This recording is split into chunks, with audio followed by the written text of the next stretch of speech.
Yeah. Yes, I didn't say. What are you looking so sad about, Jack? I'm surprised. I mean, I'm really insulted. That's not right, what you just said. What do you mean, what I just said? I mean, I'm getting a drink of water. I'm late getting home, but you talk. I said something about the greatest heavyweight champ, man. I'm a hometown man, and you talking about Joe Louis, man. Joe Louis wouldn't be nothing for me. Joe, I tell you, Joe, do you think you would have stood a chance with me? Well, Clay, one time during my career, I was on a Formula One tour. I would have been a bum compared to you. We could be on the tour. Oh.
What's happening, my people? It's Cast Sports again, back for another afternoon with the family. That's right. You know what time it is. If it's Monday through Friday, 2 p.m., it's the Box Story, bringing you all that boxing history. Boxing is the greatest sport of them all. That's why we love it. Can't get enough of it. Salute to everyone and welcome to another episode of Cast Sports, the Box Storian. Today, a look at some great boxing trilogies. How's the family today? It's Tuesday. Still early in this big week of boxing history. And we're going to look at some of the great two main trilogies today. We're going to look at Ali and the Norton trilogy, dig down into that, and then we're going to look at Riddick Bowe and Evander Holyfield, okay?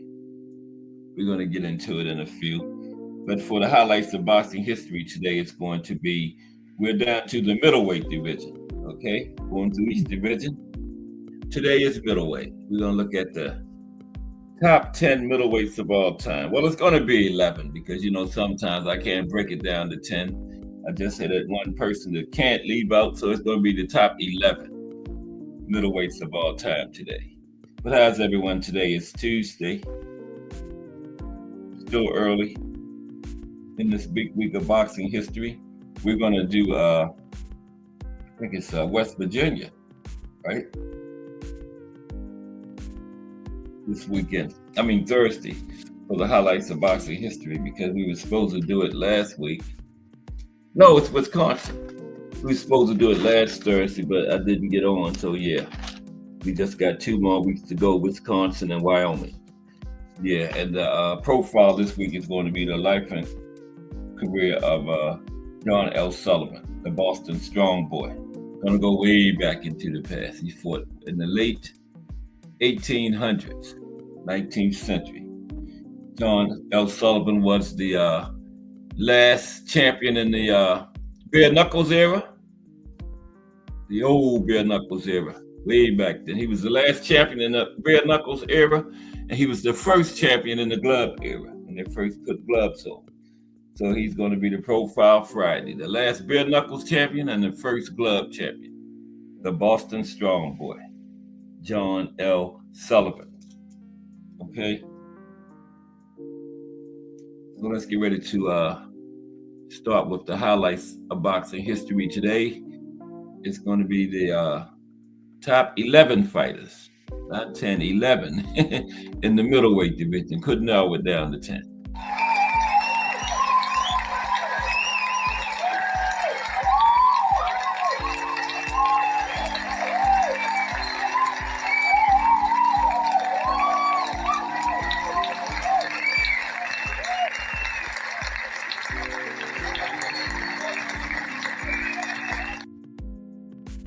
So the top 11 middleweights of all time, 160-pound division, okay? Now the middleweight division has a rich history in boxing.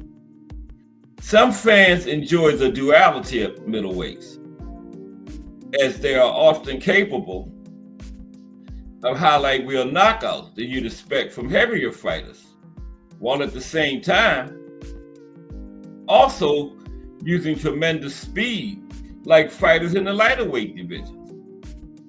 Reaching the top of the middleweight division turns fighters into boxing royalty, and they have been celebrated for decades. Okay, now the middleweight division has long been a cornerstone of boxing, showcasing an incredible balance of speed, power, and technical skill. In the modern era, fighters like Gennady Golovkin and Jamal Charlo elevated the division with electrifying performances and global appeal. Historically, legends like Sugar Ray Robinson, Marvin Hagler, and Bernard Hopkins brought unforgettable rivalries and technical brilliance to the middleweight class. Okay, so now let's talk about these 11 of the greatest middleweights of all time. Okay, number 11 is Tony Zale, the Fighting Marine. Tony Zale. There's Tony.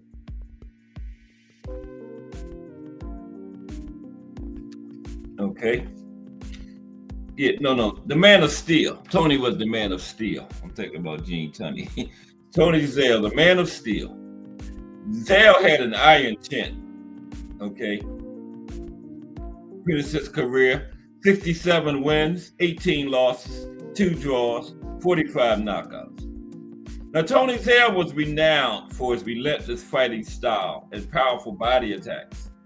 His trilogy with Rocky Graziano remains one of boxing's most celebrated rivalries, highlighting his resilience and punching power. Man of Steel, Tony Zale. Top middleweights of all time. Number 11. Charlie Burley. Now, Charlie would have been high. He was one of those murderous road fighters. Through no fault of his own, never a world champion, but he never got a title shot. But so that cost him a little. He comes in at number 11, but he makes the list. Charlie Burley, the uncrowned champion. He never won a world title. He never got a shot at a major title. He was the colored welterweight and middleweight champions, but never got a shot at one of the majors. We had the NBA back then and the New York State Athletic Commission were the main titles, and Charlie never got a shot at either one of them. Was highly ducked. Charlie Burley. He finished his career with 83 wins, 12 losses, 2 draws, 50 knockouts. Okay. Charlie Burley was a versatile boxer known for his defensive genius and adaptability in the ring. Despite being avoided by many champions of his time, his skill set earned him a place among boxing's elite. Still in the Hall of Fame, okay? Avoided by all the big names, most of the big names of his era. Just never had a title shot for a major title, but he was so great, this man is still in the Hall of Fame. Still couldn't keep him out, okay? Coming in at number 10, the Michigan Assassin, Stanley Ketchel. Yeah, we got to put some of these old guys or some of the greats in these divisions now. Stanley Ketchel. He threw devastating uppercuts. Ketchel had extreme power in both hands, okay? Okay. He had a career record of 51 wins, 7 losses, 3 draws, 46 knockouts. That is a serious knockout ratio there for the Michigan Assassin. Let's see what his knockout ratio was. 46 knockouts and 51 wins. That is up there. 90.1% knockout ratio for Stanley Ketchel. Okay? Let's talk about Stanley briefly.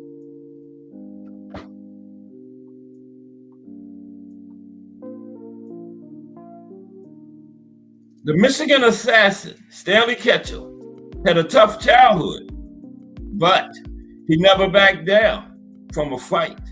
Ketchel was able to succeed because he had massive power. Ketchel worked his way up the ranks, eventually defeating Joe Thomas to win the middleweight title. Ketchel's signature wins include wins over Billy Papke and Philadelphia Jack O'Brien.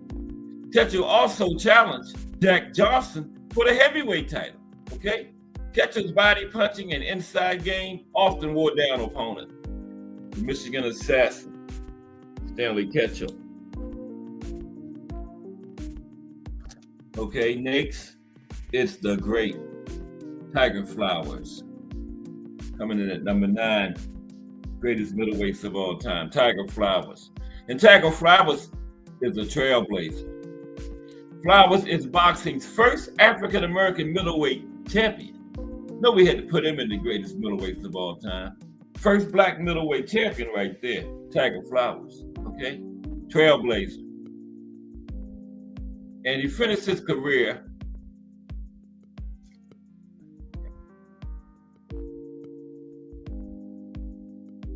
(135 wins, 17 losses, 8 draws, 55 knockouts. International Boxing Hall of Famer too. Standing 5'10" with a 73-inch reach, Tiger Flowers was an accurate counterpuncher. Flowers overwhelmed many opponents with his hand speed and defensive abilities. Flowers used a strong jab to avoid getting in the range to take huge power punches. And he had great rivalries with fellow Hall of Famers, the great Harry Gregg and Maxie Rosenblum, as well as Lee Anderson. And Lee Anderson was one of the first black American light heavyweight champions, okay? The great Tiger Flowers. Coming in at number 8, we stay back. Since we back there, let's stay back there. Bob Fitzsimmons. Bob Fitzsimmons, number 8.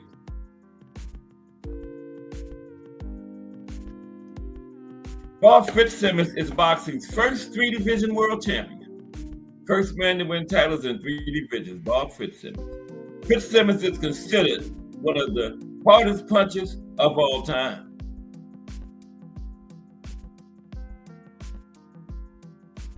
Finished his career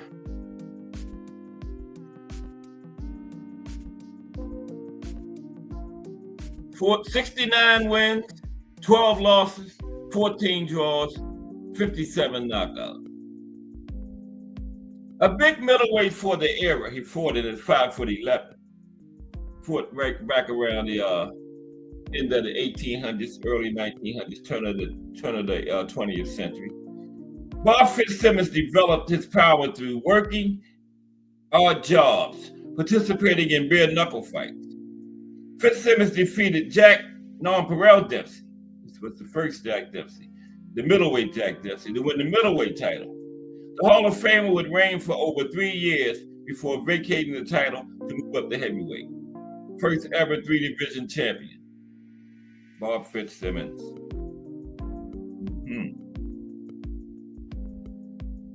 Next.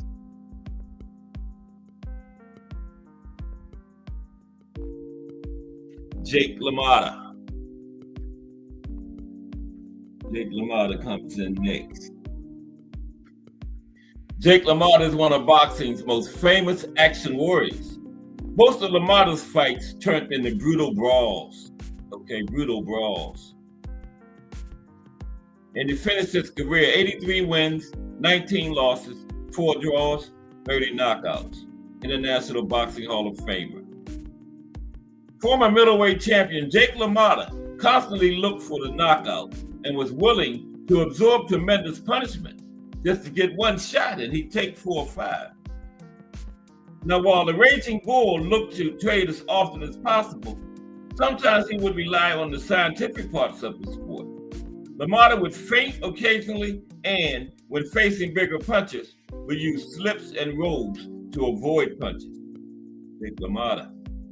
Next is B-Hop, Bernard Hopkins. Talking about some of the greatest middleweights of all time. Bernard Hopkins makes the list. Bernard Hopkins was a master tactician. Hopkins had what many considered an old school style. And of course, B-Hop finished with 55 wins, 8 losses, 2 draws, 32 knockouts. International Boxing Hall of Fame. The former undisputed middleweight champion and lineal light heavyweight champion, Bernard Hopkins, is an expert counterpuncher who relied on fundamentals. Hopkins wasn't the fastest or the strongest, but he always adjusted his game plan during the fight. Hopkins' ability to adapt to different fighter styles helped him become a Hall of Famer and first undisputed champion in the 4-belt era.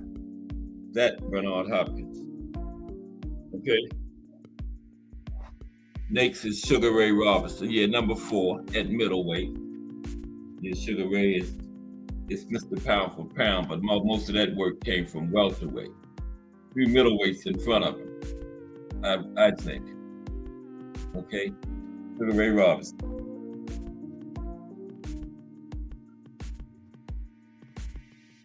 Bear with me.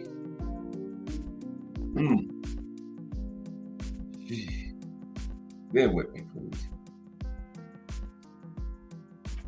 I don't know why this damn phone. Sorry.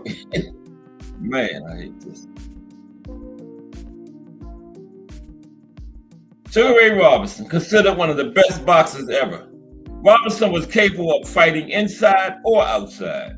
Finished his career 174 wins, 19 losses, 6 draws, 109 knockouts. Sugar Ray. Sugar Ray Robinson won the middleweight crown 4 times. Robinson had tremendous hooks and uppercuts. He was also an excellent body puncher. Robinson was also one of the first boxers to throw a perfect bolo punch. Sugar Ray. Number 3, the great Harry Grab. The Pittsburgh Windmill. Harry Grab.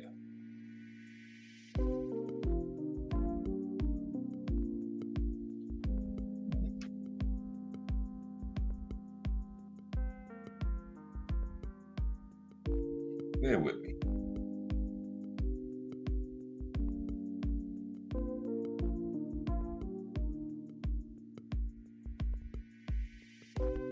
Harry Grab.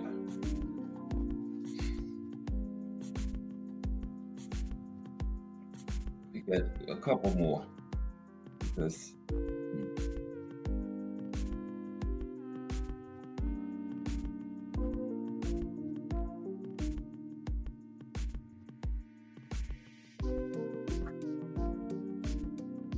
man, this is ridiculous.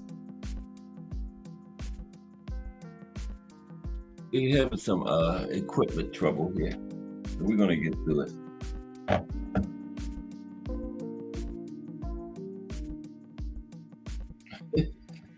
It's crazy. Okay, let's go on to the show because I don't know what the hell's going on with this damn thing. I'm sorry. This is crazy. Harry Greb is perhaps the division's greatest pure boxer. Greb had a Hall of Fame career with declining eyesight. Okay.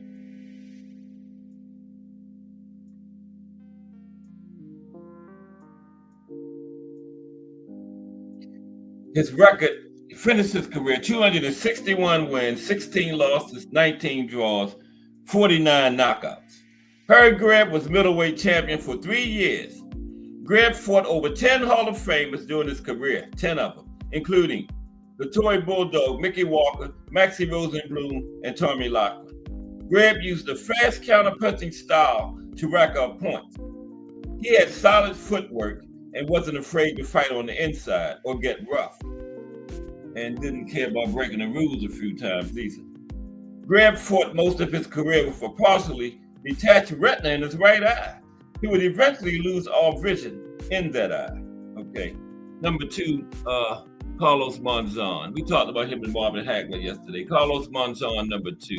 Marvin Hagler, number 1. Okay.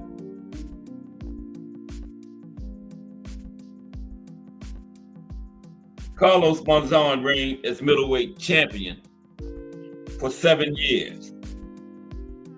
Monzon could box and punch effectively.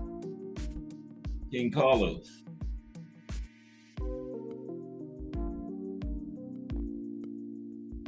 Okay. Finished his career 87 wins, just 3 losses, 9 draws, 59 knockouts. And like I said yesterday, he won the last 83 fights of his career, didn't lose for the last 13 years of his career. King Carlos. 5'11" with a 76-inch reach. Carlos Monzon was a big, strong middleweight. He used his gift to maintain distance and threw tremendous shots from the outside. Monzon could fight inside as well, but generally worked behind his jab and straight right hand. Monzon had signature wins over fellow Hall of Famers Jose Nopales, Emil Griffith, and Nino Benvenuti. And number 1, Marvelous Marvin Hagler. Greatest middleweights of all time, Marvelous Marvin Hagler. Hagler is one of boxing's most intimidating punches. Hagler has a memorable knockout reel, okay? 62 wins, 3 losses, 2 draws, 52 knockouts for Marvin. It's like 76%, something like that, for knockout ratio. 83.8, what am I talking about? 83.8% for Marvin. Let's finish this off. Marvin Hagler was undisputed middleweight champion for over 6 years. The southpaw slugger threw every punch with maximum velocity, including his jabs. That's why his knockout wins often look violent. Hagler's intimidating aura wasn't just defined by explosive power. He also possessed a great chin. He had an all-time chin. Okay, so now let's go with we're going to talk about 2 great trilogies. Time permitting, we're going to cover some other ones, but mainly Ali Norton and Holyfield Bowe. Okay. So first is Ali Norton. Okay. So let's get into that. Muhammad Ali versus Ken Norton, the trilogy. Now, who do you think won the Norton Ali trilogy? Norton or Ali? Okay. We're going to talk about it today. Who do you think won the trilogy, Norton or Ali?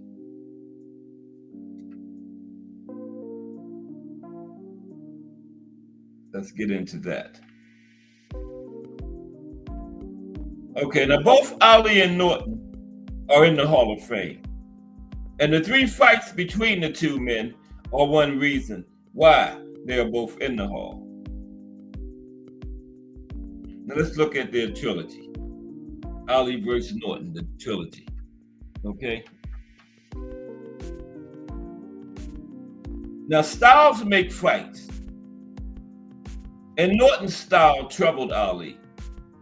Norton had an awkward swarmer's attack, which combined with his very considerable strength, a sterling defense, and his reach, an excellent jab, gave most fighters trouble. Not just Ali, gave most fighters trouble. Still, Ali was able to beat Norton on points, the second and third fights of their trilogy. Okay? For one moment, please. This is the last interruption we're going to have. Yeah, Norton style troubled a lot of fight. He had that crab-like stance, the cross arm boxing stance. Yeah. He really had Ali's number, though. Okay, let's continue.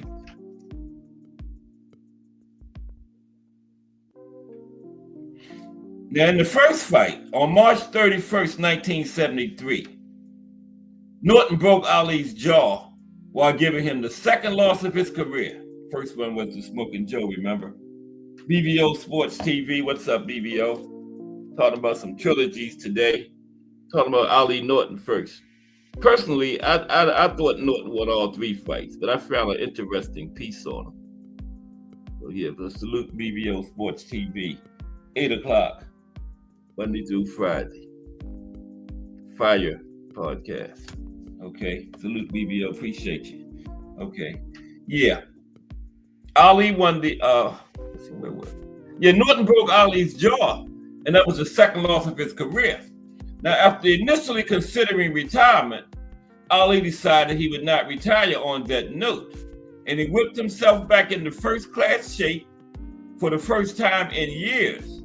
And he won a close decision against Norton in the second fight, the rematch on September 10th, 1973. They met again 3 years later for the rubber match, and Ali won another decision on September 26th, 1976. Okay?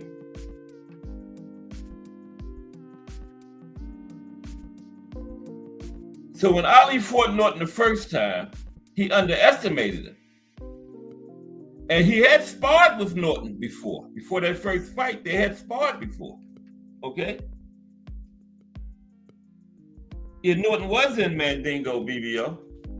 And I think they was doing it for real. Him and that woman, they wasn't acting. You can tell by his face. Okay, but anyway, yeah. When Ali first fought Norton the first time, they had sparred before that. Now, while Ali was exiled from boxing, he would travel around to various cities and towns to give talks in front of college students and at anti-war rallies. Now, during those visits, Ali would drop into boxing gyms around the country and try to find fighters to spar with him. And while in Los Angeles to speak at UCLA, Ali went to the Hoover Street gym looking for a workout. At the gym, the great Eddie Futch was training one of his new fighters, an ex-Marine named Ken Norton. Now, after Ali sparred with 3 different fighters and manhandling all 3 of them, Ali asked the crowd, is there anybody in the gym that I can spar with that's going to give me some work? So the story goes, someone in the crowd told Ali that Eddie Futch had a new heavyweight prospect that was there that day and might pose a challenge for Ali. So Ali went and found Eddie Futch, right? And asked him if his fighter was up to going a few rounds with him.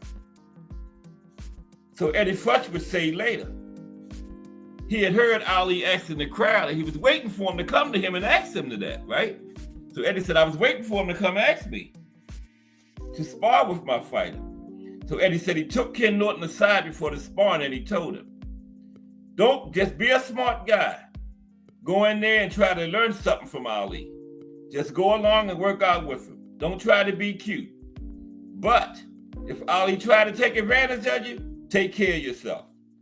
So the first round was quiet as Ali got in some work. And Norton, behind his cross-arm defense, boxed cautiously. You know, Norton always started slow in fights and boxed cautiously because he'd feeling his opponents out, always fought that way.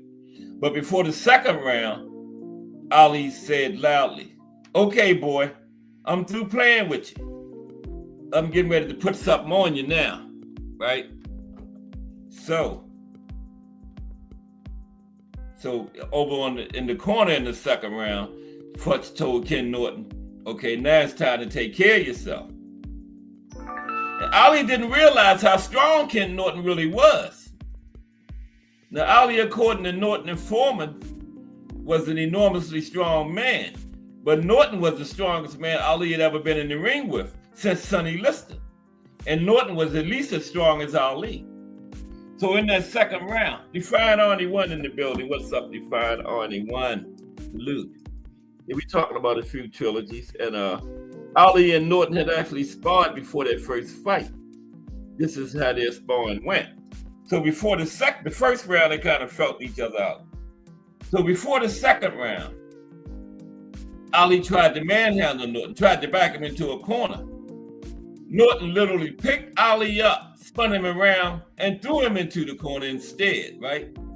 And the crowd started laughing, and Ali got mad. And Ali thought he had merely lost his balance. So he tried to back Norton into the corner again, and again, Norton manhandled him, turned Ali around and threw him into the corner. Now the crowd started to cheer for Norton, right? And Eddie Futch said, that's when it developed into a war. This is just that sparring, remember? Now, the two men went to exchanging right hand power shots. And after Ali threw a long, lazy right hand, Norton stunned Ali with a hard right counterpunch. Eddie Futch said, now the crowd was really into it. Everybody was yelling. The crowd was going wild. For the last minute of the second round, the two men battered each other. After that round, the sparring ended and Ali left. But the next day, Ali came back and walked in the gym screaming, I want that Norton boy. I want that Norton boy, right? So Eddie Futch said he told Ali. No, Eddie said he told Ken Norton, don't put your stuff on. You're not sparring him today. And Ali kept yelling and asked Eddie Futch, what's the matter? Isn't your boy fighting today? Eddie Futch said he told Ali. He said, yesterday, you came in looking for a workout. Today, you come in here looking for a fight. He said, when my boy Ken Norton fights you, it's going to be for money. So Eddie Futch didn't let him spar that second day. Because Ali wanted to fight. He wanted to work out the first day, but Ali got mad because of the way Ken Norton manhandled him. And the second day, he wanted to fight. And Eddie Futch said, no, no, no. When you and Ken Norton fight, it's going to be for money. And on March 31st, 1973, in Ken Norton's hometown of San Diego, California, they met for the first time.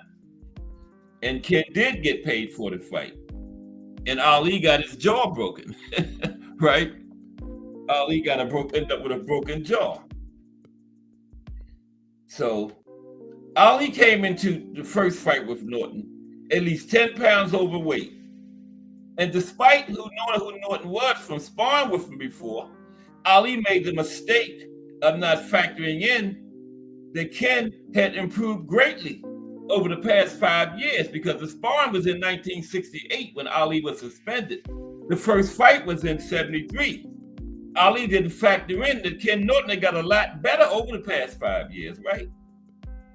So,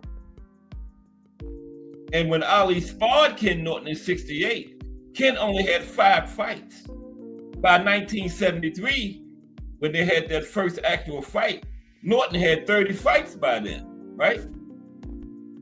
So, and Ken had a good jab, and guess what?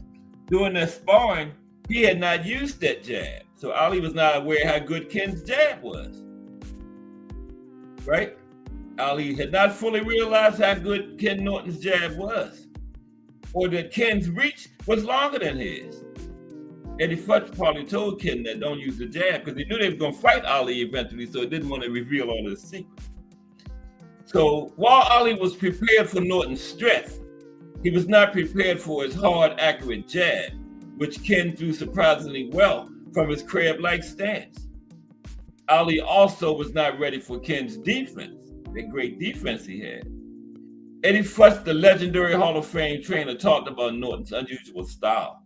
Eddie said, Ken's style makes him very difficult to beat. His defense is something most fighters have never seen before, and he is hard to hit cleanly. He said, we designed Ken's defense to cover his chin because Ken's chin was a weakness. And again, remember, Ken broke Ali's jaw in that first fight. Yes, he did. He broke Ali's jaw. So the way he broke his jaw, because Ali was always talking during fights, and Norton caught him with a punch while Ali was talking, right? And the blow with his mouth open broke his jaw. That'll do it, right? Ali would say later that his jaw was broken in the first round. Most observers at ringside said they thought it was the second round. Norton himself refused to believe it happened that early because he said nobody can fight an entire fight with a broken jaw, and thought it must have happened late in the fight. That's what I think, because it was a 12-round fight. No way it got broken in the second round, because you would have got hit on it plenty more times, and nobody can stand up to that kind of a broken jaw for 10 rounds constantly taken in boxing. No way. So I'm with Ken Norton. Ali said first round. Some people at ringside said second. Ken Norton said actually happened late in the fight. That's what I think. It had to happen late in the fight. Now, here's 2 trivia points for boxing history lovers. In their first fight with Ali, Ken Norton made more money, $50,000, than he had in his first 30 fights combined. He had 30 fights before Ali when he made more in that fight with Ali than he made in his first 30 fights combined, which was $50,000, right? Second, Ali wore a robe to the ring in Norton one given to him by Elvis Presley. It was a white robe and it had jewels. It was encrusted with jewels and rhinestones, and on the back it had People's Choice. And after losing to Norton, Ali said, I will never wear this robe again, and he never did. He never wore that robe that Elvis gave him again after losing to Norton. And Ali noted Riley after the fight. Imagine you have your jaw broken and have to fight 10 rounds against Ken Norton.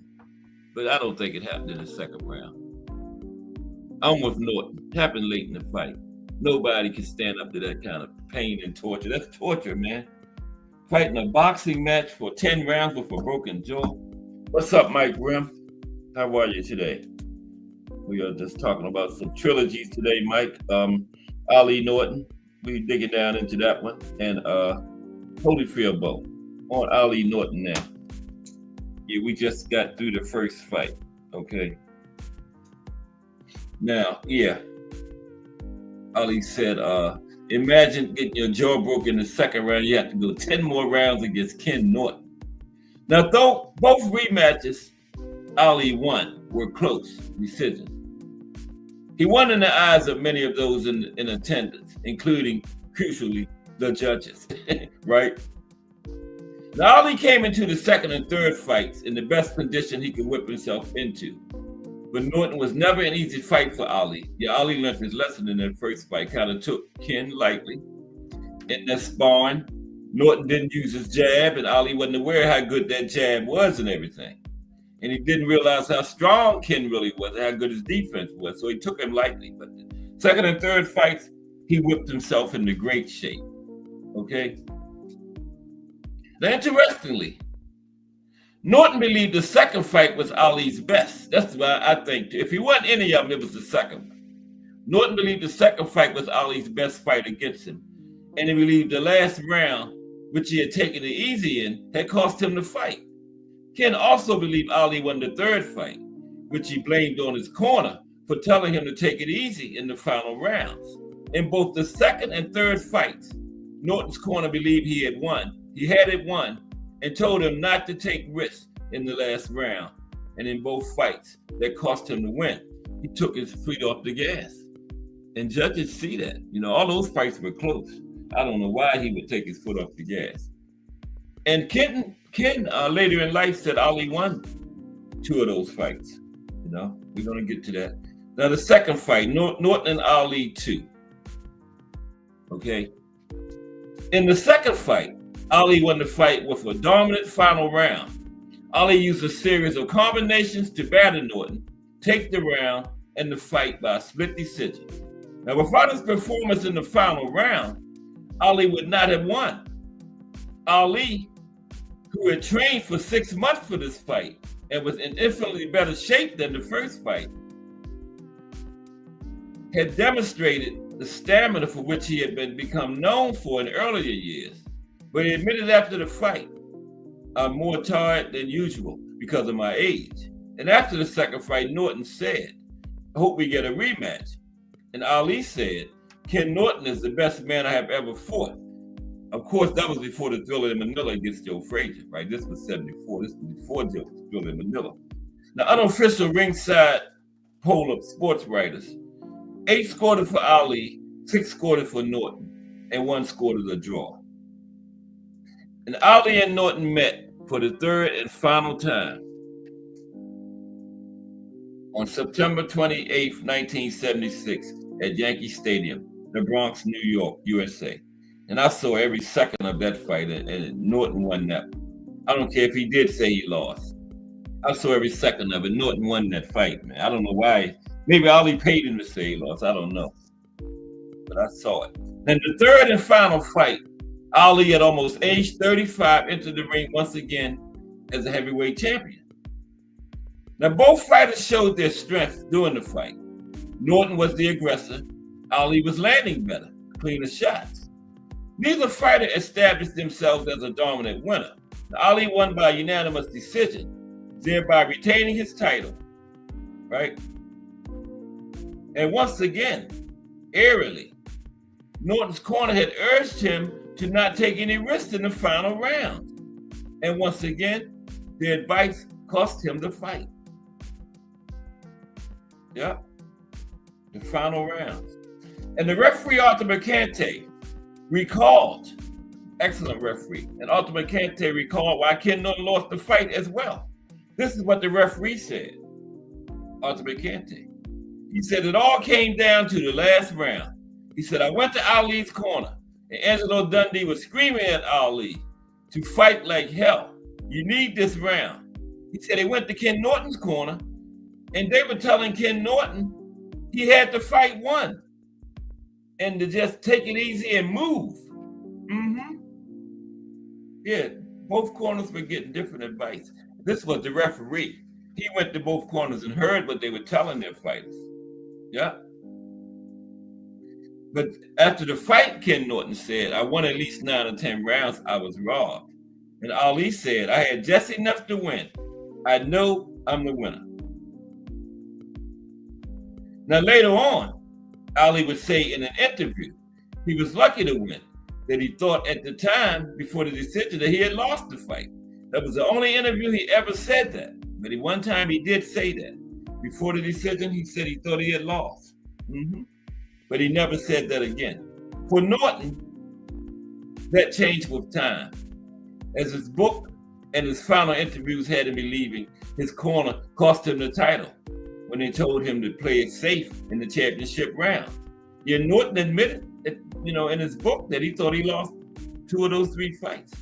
Now, Norton's style was all wrong for Ali, and Frazier's was tough for him as well.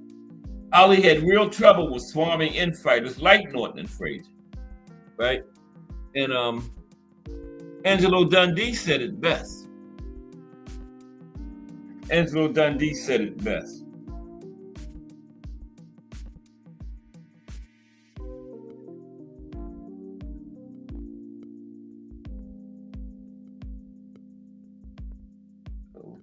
Every time I look away, I lose my damn place. Yeah, Angelo Dundee said it best. If Muhammad had faced Larry Holmes when he was a few years younger, he would have spanked Holmes. Norton, he was always tough for us, and so was Joe Frazier. Their style was all wrong for Muhammad, right? And the best comments about the Norton-Ali trilogy came from Muhammad Ali himself. This is what Ali said after the 3rd fight. Well, this was later, after the Spinks situation and all that. Ali said, "I decided to regain my title after losing it to Leon Spinks and then retire because I knew I did not have another Ken Norton fight in me." Ali admitted that he did not have another fight in him, for another Ken Norton fight in him. Okay? He admitted that because those were 3 tough fights. And Ali had to go through a lot just to get up for those. Because they say the toughest part of the fight is training. And Ali was like, he couldn't even get up to go through the training anymore to get ready for Ken Norton. And in his book, Going the Distance, Ken Norton talked about the second and third fights at length, the two that he lost. He was adamant that his corner's decision for him to coast in the last round in both fights cost him the win in both fights. And Ken also described Ali's later career and defense as he was one hell of a fighter. That's what he said about Ali, And what did Ali say about fighting Ken Norton? He said, fighting Ken Norton is not a whole lot of fun. And the two men ended up as friends, right? Both fighters respected and admired each other. About Norton, Ali said he's a good man and he's a warrior. About Ali, Norton simply said he's the greatest, okay? And when Ken Norton had his terrible car accident in 1986, when he woke up in the hospital, the first person he saw was Muhammad Ali, okay? When he woke up in the hospital, the first person he saw was Muhammad Ali. Yep, they became highly respected friends. Okay, let's talk about Riddick Bowe and Evander Holyfield. We're going to talk about why Evander Holyfield couldn't beat Riddick Bowe, but he had such an easy time with Mike Tyson. And I believe the one fight Holyfield won in that trilogy was because of Fan Man. If Fan Man hadn't came in, I think Riddick Bowe wins that fight. Because, like I told y'all, Riddick Bowe's wife was pregnant, right? And she fainted when that Fan Man situation happened. They had to take her out of there, and Riddick Bowe saw all of that. But then he continued fighting. If I had been Riddick, I would have just said, that's it. My pregnant wife just got taken up out of here. I can't keep fighting. So that was on his mind. So all that affected him. I think if Fan Man hadn't come in there, Riddick Bowe would have won that fight. But Fan Man got his ass beat because he got tangled up he fell on the apron and got tangled up into the ropes. And Riddick Bowe's entourage was sitting right on that side, and they took those strings from that contraption he had and pulled them right over there into their laps and beat him up. Beat Fan Man up. They bounced him right off the ring over there to them and beat Fan Man's butt because he cost Riddick Bowe that fight. He hadn't cost him it yet, but he cost him that fight. But they beat him up for coming in there and interrupting the fight like that. Yes, he did. Fan Man. I got a picture of him in here too, somewhere. But let's talk about that. Why did Riddick Bowe have so much trouble? I mean, Evander Holyfield had so much trouble with Riddick Bowe, but he beat Tyson twice. Beat Mike twice.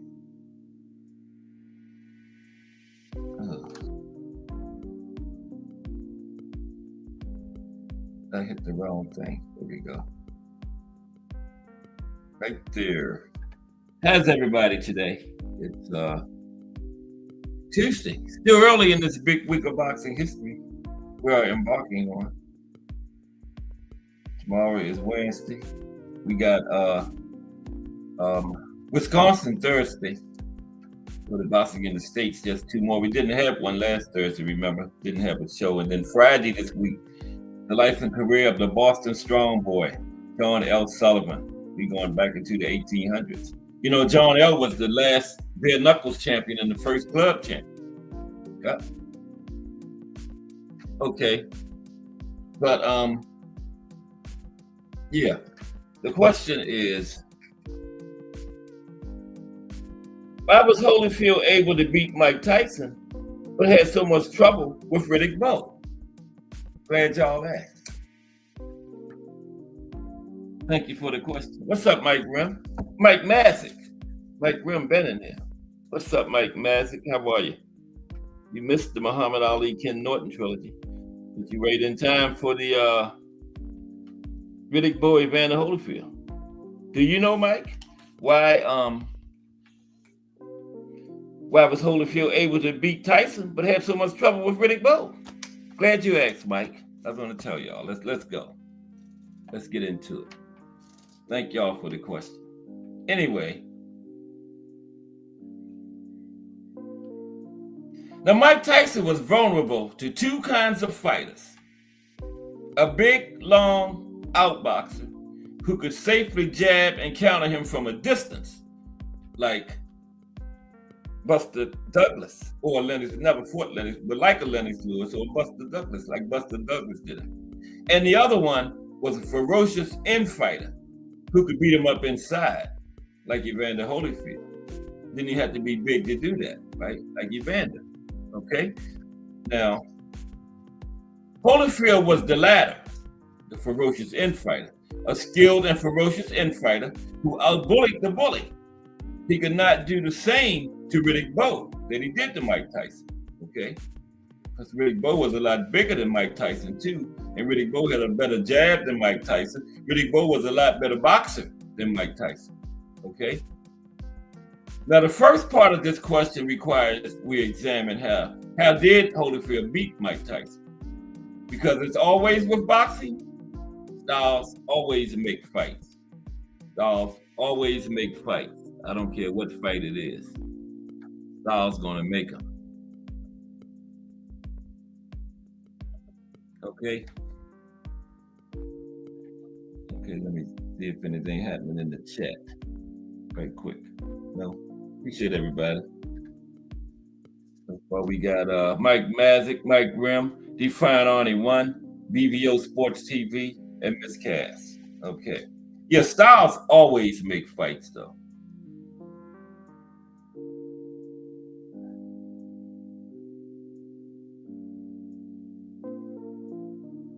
No, I lost my place. Yeah, he couldn't do the same to Riddick Bowe, right? Styles always make fights. There we go. Now, the short answer to how did Holyfield beat Mike Tyson is that he was not afraid of him or anyone else. And he trained harder, better, and was a better infighter than Mike.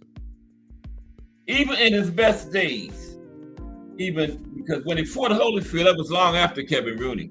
Don King had then got rid of him. But even the Kevin Rooney trained Tyson from 85 to 89, he was vulnerable to two kinds of fighters.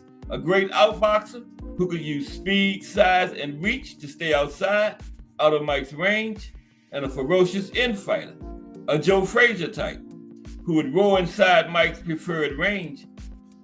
And as Jerry Curry said Joe Frazier would do, attach himself to your side and beat the hell out of you, okay?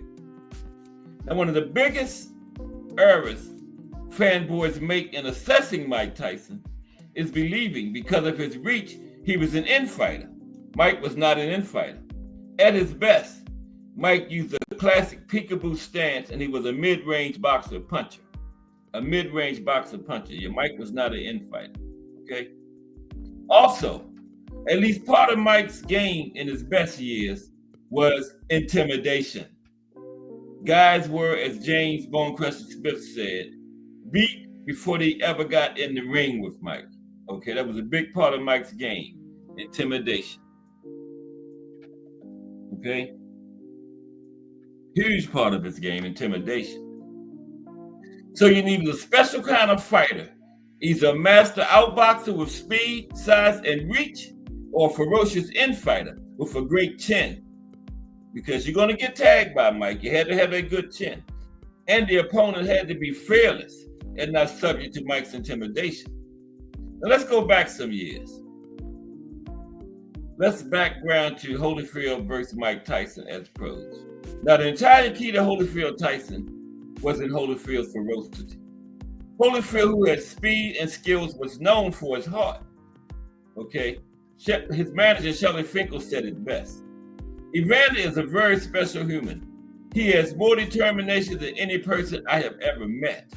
Think about the giants he fought: Riddick Bowe, Lennox Lewis, and Mike Tyson.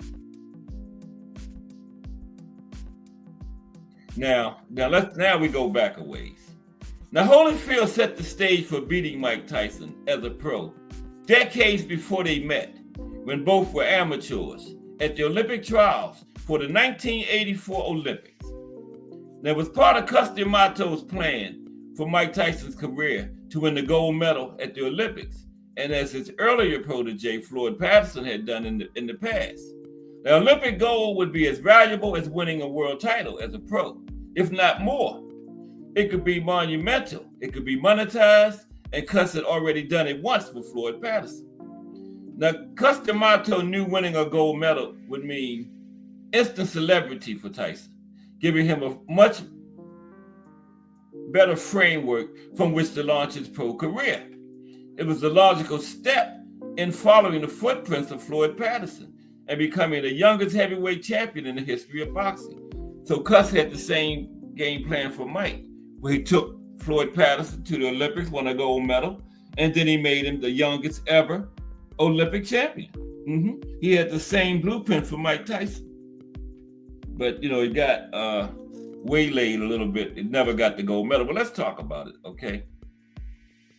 Now, Mike Tyson, not yet age 18, and Evander Holyfield was 21, were among those invited to train at the Olympic facility in Colorado Springs, right?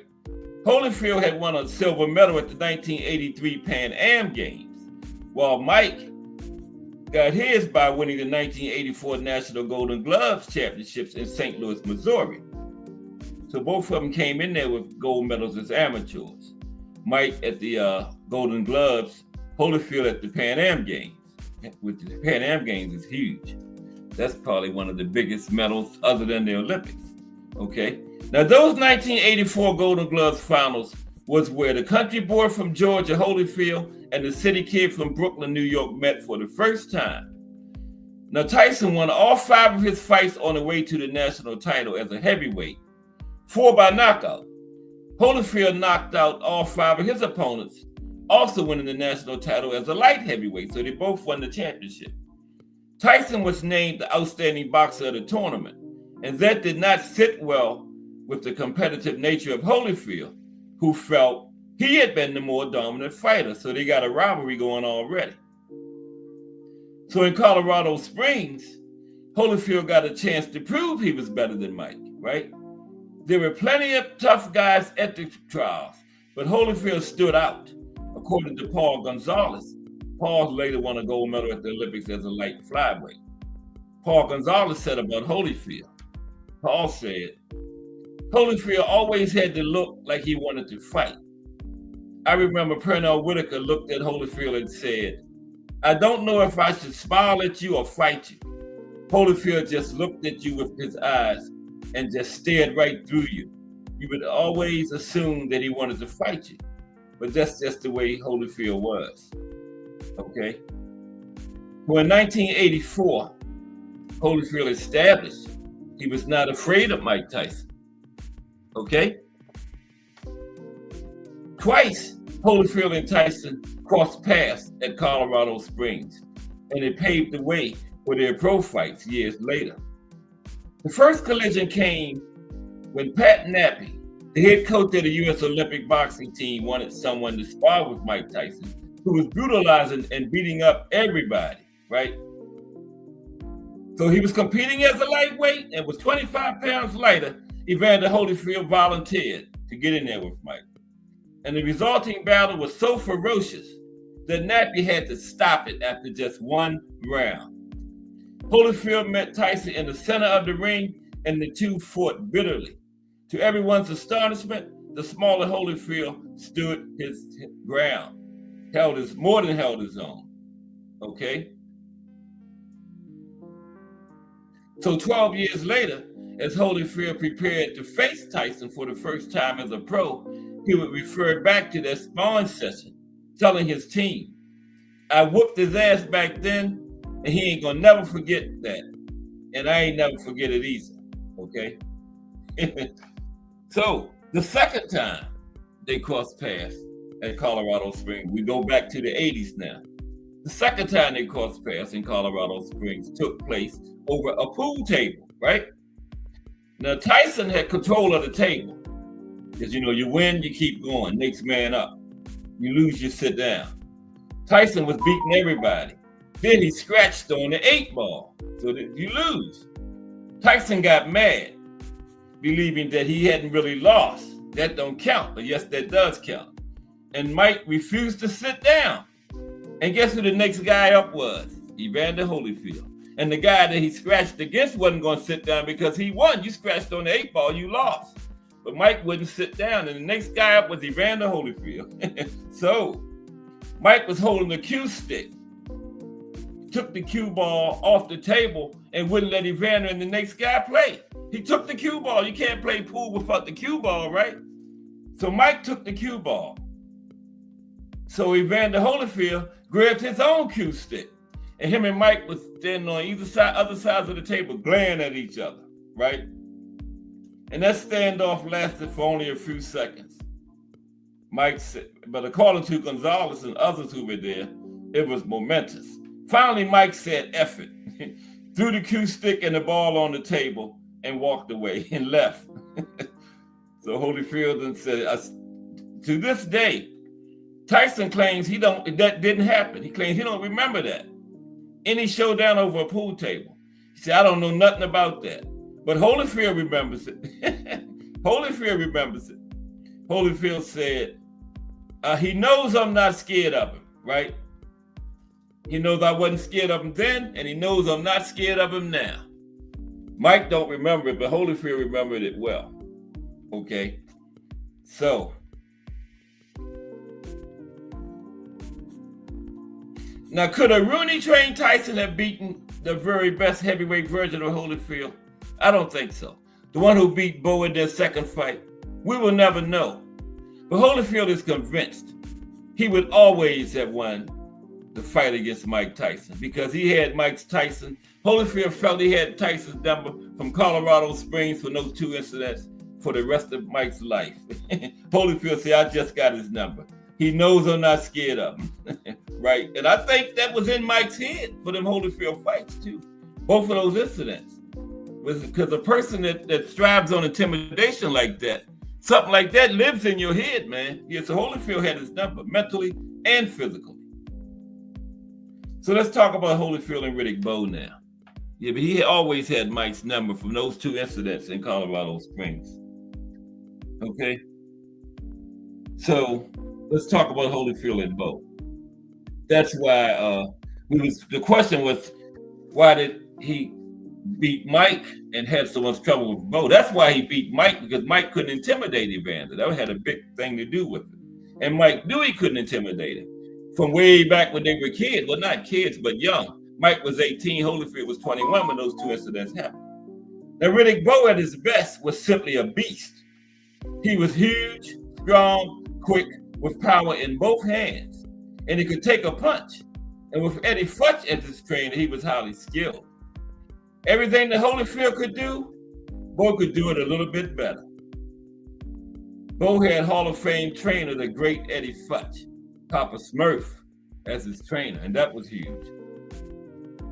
For anyone who is not familiar with his work, Eddie Futch was a genius at teaching and training fighters. Futch was a teacher. Futch was also a protector of his fighters if they were hurt. You can go back to how he stopped the Thriller in Manila and saved Joe Frazier from himself. Angelo Dundee, rival trainer and Eddie Futch's good friend, said, whatever a fighter could give, Eddie would go in and find it, and the guy would give it, right? He said, whatever a fighter could give, Eddie would find it, and the fighter would give it. And yes, he made that much difference with Riddick Bowe.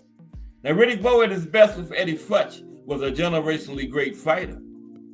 A prime Riddick Bowe, one in shape and trained by the great Eddie Futch, would have been a threat to beat any fighter, including George Foreman or Lennox Lewis, at that time in the 90s.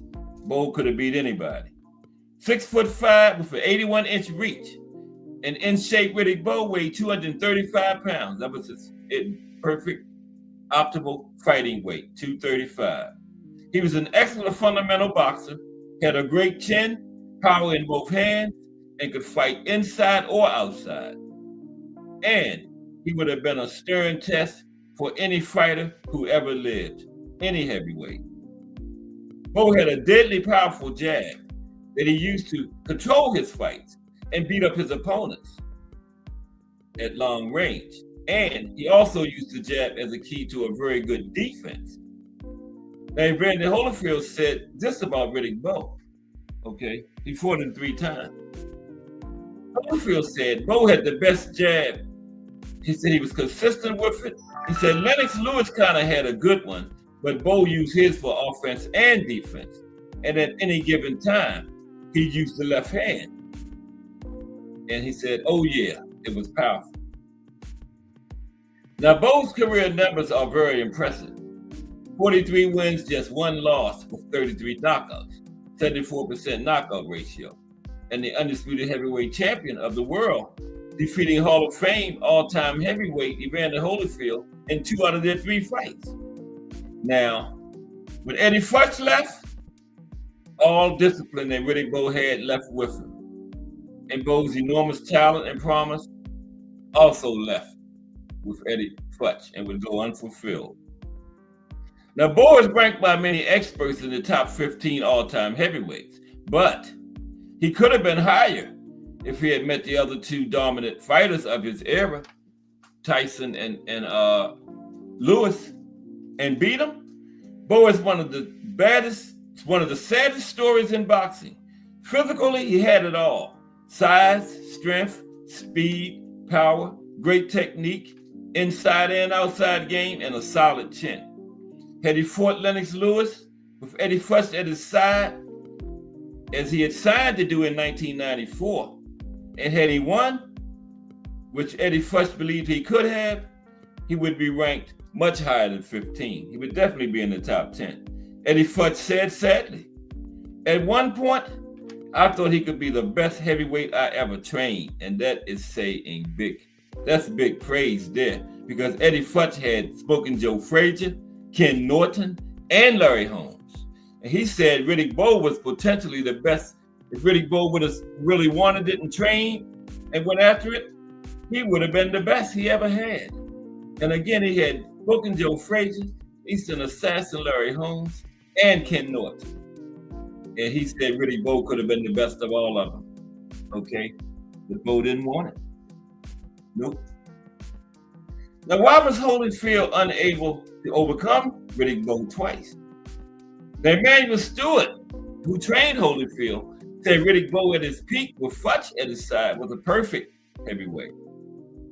He said Bowe could have been right in that top 10 all-time greats, the way he was moving. I thought that was the epitome of the great craftsmanship of Eddie Futch.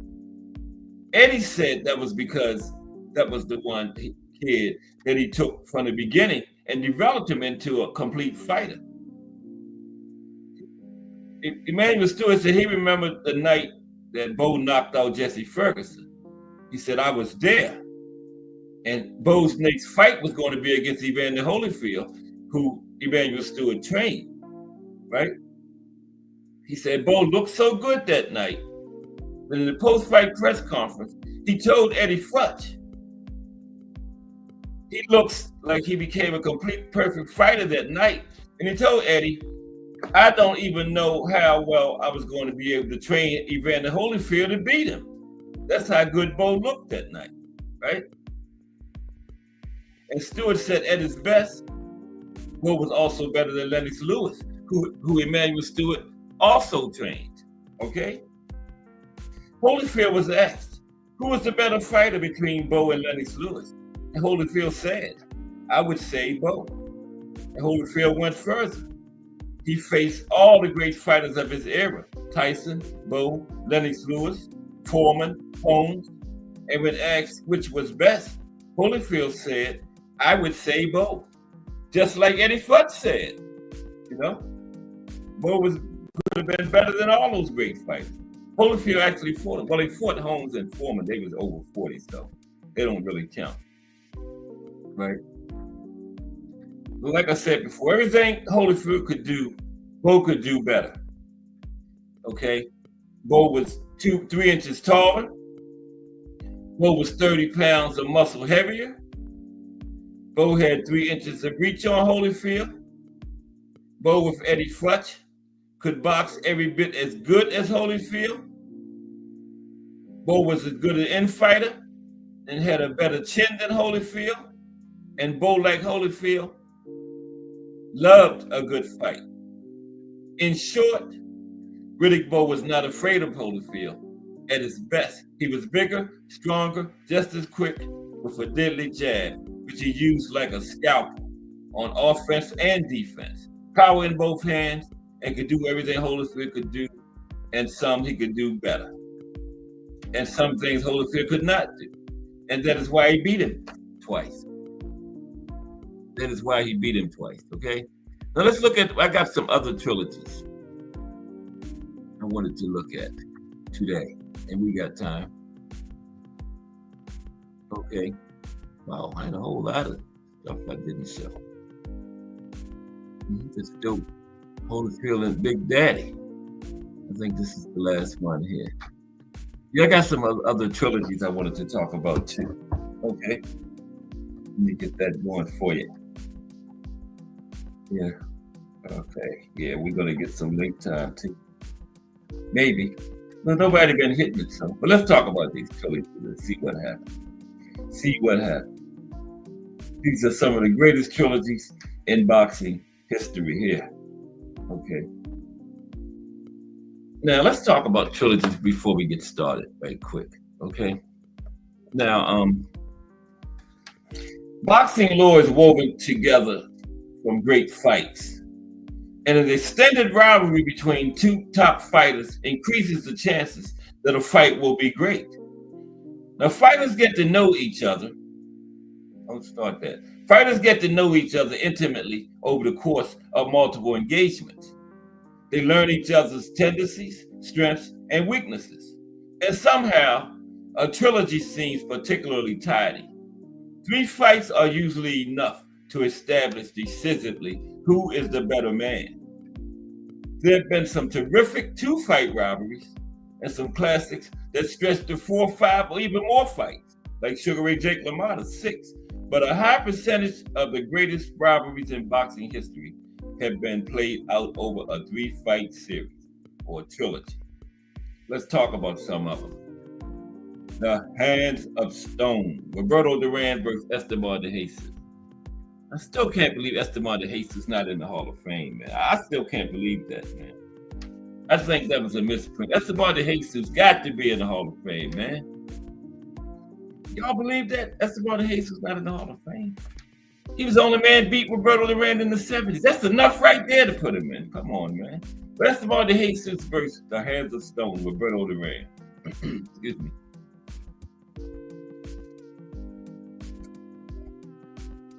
I still don't believe he's not in the Hall of Fame, though. If you find Arnie don't believe it neither. One of the greatest Puerto Rican fighters of all time. Esteban de Jesus. Okay, let's talk about him and Roberto Duran, the Hands of Stone.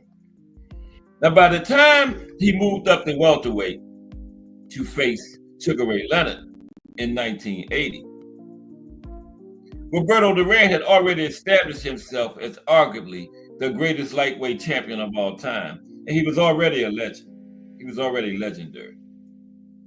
Now, a big part of Manos de Piedras punching his ticket at 135 involves his 3-fight series with the great Esteban de Jesus of Puerto Rico. Okay? De Jesus was a definite notch or 2 below Duran in overall talent, but de Jesus was more than good enough to push Duran and provide him with an ideal foil to reveal his greatness at lightweight. Now, de Jesus handed Duran the first loss of his career in November 1972 by unanimous decision in a non-title fight. And that was the only fight Duran lost in the entire decade of the 70s. Okay? Non-title fight. Right? Now, Duran was 5 months removed from capturing the WBA crown from Ken Buchanan. And according to boxing journalists like George Kimball in the Four Kings, his training for de Jesus was compromised by a celebratory party after stopping Buchanan the previous spring. Yeah, Duran was a partier, and that was his first title, so he went out and really partied it, and it was kind of compromised going into that de Jesus fight.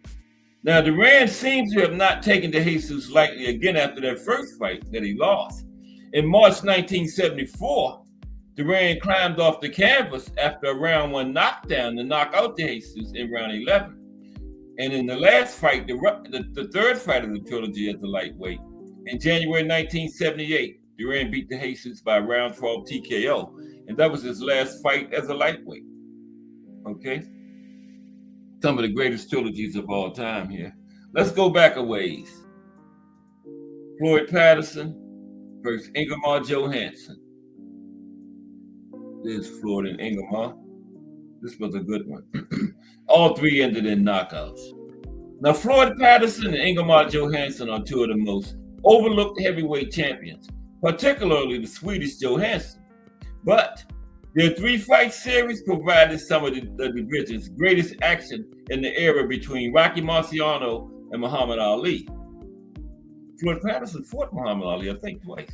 Now, Patterson had won a gold medal at middleweight in the 1952 Olympics. Under the tutelage of Custer Amato, he developed the same peekaboo defensive style later showcased by Mike Tyson, and Floyd became the youngest man to ever win the heavyweight crown when he captured the vacant belt against Archie Moore in November 1956, after Rocky Marciano had retired undefeated. Yeah, Floyd was the one whose record Mike Tyson broke. But Floyd was the youngest at 21. Mike broke Floyd's record at 20. Okay? Yeah. Floyd won it after Rocky had retired and vacated. So in June 1959, Johansson became the first European since Max Schmeling in 1933 to beat an American for the belt when he knocked Patterson down 7 times over the first 3 rounds. In the rematch a year later, Patterson put Johansson to sleep for 5 minutes, right? For 5 minutes with an explosive left hook. Then the rubber match was the best of the group, best of the 3 fights. Both men hit the canvas before Patterson stopped Johansson in the 6th round. Great trilogy. Here's another great one. Michael Carbajal versus Humberto Gonzalez. Carbajal versus Gonzalez, another great trilogy. Okay? Michael Carbajal and Humberto Gonzalez are both ranked as all-time top 5 junior flyweights by Teddy Atlas and Bert Sugar in the Unlimited Book of Boxing list.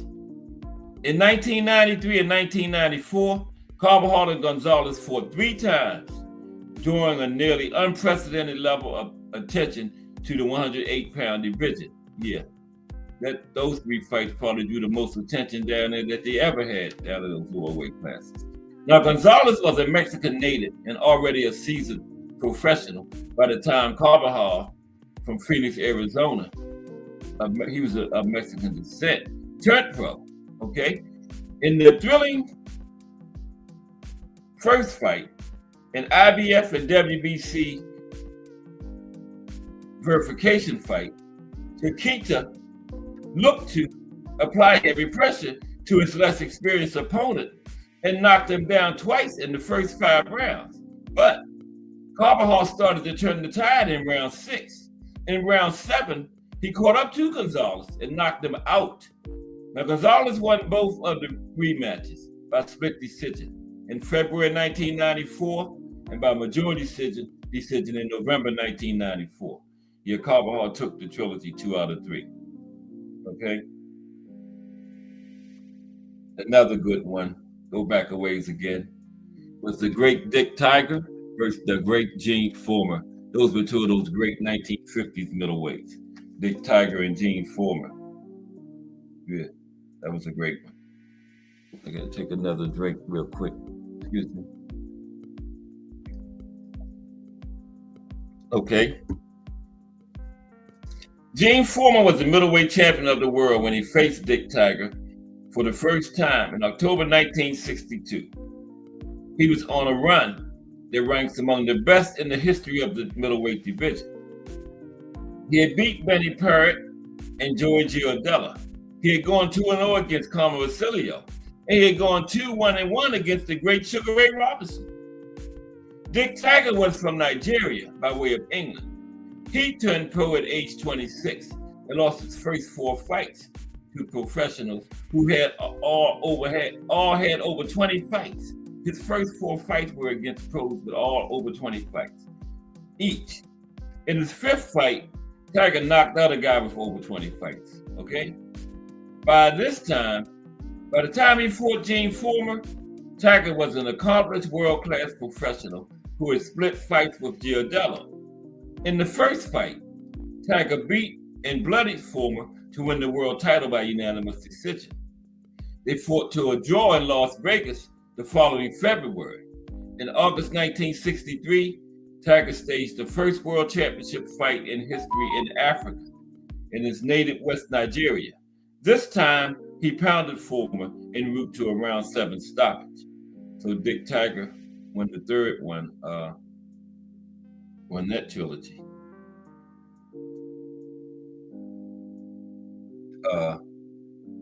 201. They had a draw. Okay. This was the tragic one. I've talked about one of these fights before. Elmer Griffith and Benny Parrott. Yeah. Ended in the death of Elmer Griffith. But they had a trilogy. It was the last fight when that happened. And they didn't like each other very much. Okay. Now this trilogy ended in one of boxing's most public tragedies. The death of Benny Parrott after he was punched into a coma by Griffith in their final fight. Now the rivalry between these two welterweight world champions was heated with a tremendous amount of personal animosity. So they didn't like each other very much. At all. Didn't like each other at all. Griffith captured the title from Parrott in April 1961 by round 13 knockout after 12 extremely competitive rounds. At the weigh-in before their Madison Square Garden rematch 5 months later, Parrott enraged Griffith by calling him a Spanish homophobic slur because Griffith was gay. It came out later. Some kind of way Parrott knew it and he called him a slur, you know. Parrott won a hotly contested split decision. Between his second war with Griffith and their rematch, Parrott stepped up to middleweight and challenged the champion Gene Fullmer. Fullmer pounded Parrott for 10 rounds before stopping him. In Teddy Atlas and Bert Sugar's The Ultimate Book of Boxing list, Fullmer is quoted as saying, "I'll never beat anybody like that again in my life." And Fullmer beat a lot of people up in his career. 4 months later, Parrott was back down at welterweight to defend his belt against Griffith. Again, he insulted Griffith at the weigh-in with the same word. Did it again. Insulted him again with the same word. You know, it was a gay word, you know, they call gay people. I'm not going to say it, but it starts with an F. Okay? That's what he called Griffith at the 2 weigh-ins before their last 2 fights. Okay? Now, the fight was another war. Griffith generally outworked Parrott, but Parrott dropped Griffith with a hook in round 6. In round 10, Griffith captured Parrott in the corner and pounded him with over 30 unanswered punches. Parrott was unconscious and slumped against the ropes before the referee finally intervened. He would never gain consciousness. And Griffith was pounding him, and he was actually wouldn't let the referee through. He was holding the referee off and pounding him because, you know, the man had called him that slur twice now. And Griffith did turn out he was gay. Now the fight, Parrott never gained consciousness. The fight was broadcast on live television and seemed to have a lasting impact on Griffith, who continued to be a world-class fighter, but truly seemed to knock out less people than he could have for the rest of his career. Yeah, that really affected him. Never fought the same after that. Never was the same fighter after that. Nope. Never was the same. Okay. Next one is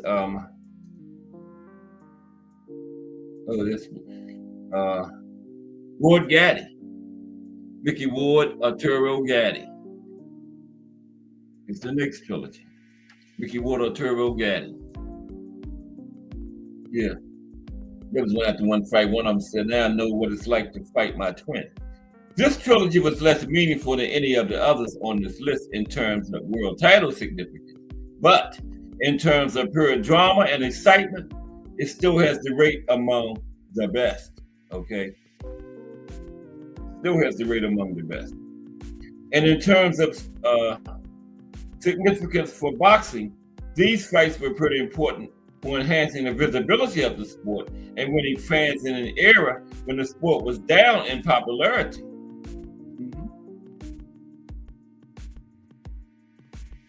Now, you know, it's like the kind of casual boxing fans who buy the occasional pay-per-view, they became casual fans for the first time because of Gaddy Ward. They bought that pay-per-view and became permanent casual fans, right? Now, their first fight in Atlantic City in May 2002 was a terrific fight from start to finish and featured perhaps the most ferocious 3 minutes in the history of boxing. Round 9, Ward came away with a majority decision. Yeah, round 9 in that first fight was hellacious, man. Ward got a majority decision. Now, Gaddy won the rematch 6 months later, which was another all-out war. A rubber match was set for June 2003. In terms of fight-long drama, it was probably the best fight of the trilogy. Gaddy fought most of the fight with a broken hand and overcame a knockdown to earn the decision. So Gaddy took 2 out of 3 in that trilogy. Gaddy Ward. Okay, just got a couple more. Tony Zell Rocky. We talked about Tony Zell Rocky Graciano last week, so let's go on past that.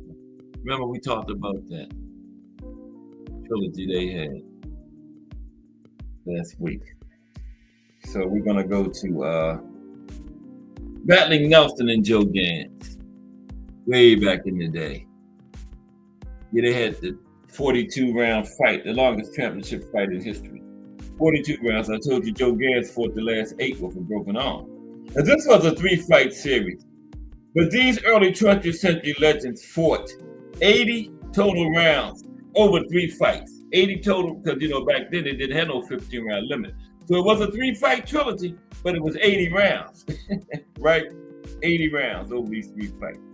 Now, Gans won the first fight in 1906 in Goldfield, Nevada by disqualification. That was the 42-round one. In the Ultimate Boxing List, Bert Sugar reports that Gans had knocked Nelson down multiple times. And he broke his arm in the 34th round and fought the last 8 with a broken arm, remember? Now, Nelson won both rematches by knockout in rounds 17 and 21, respectively. In those days, fights were fought in 3-minute rounds, but often until a stoppage, no matter how many rounds were required. Yeah, you fought till somebody didn't get up.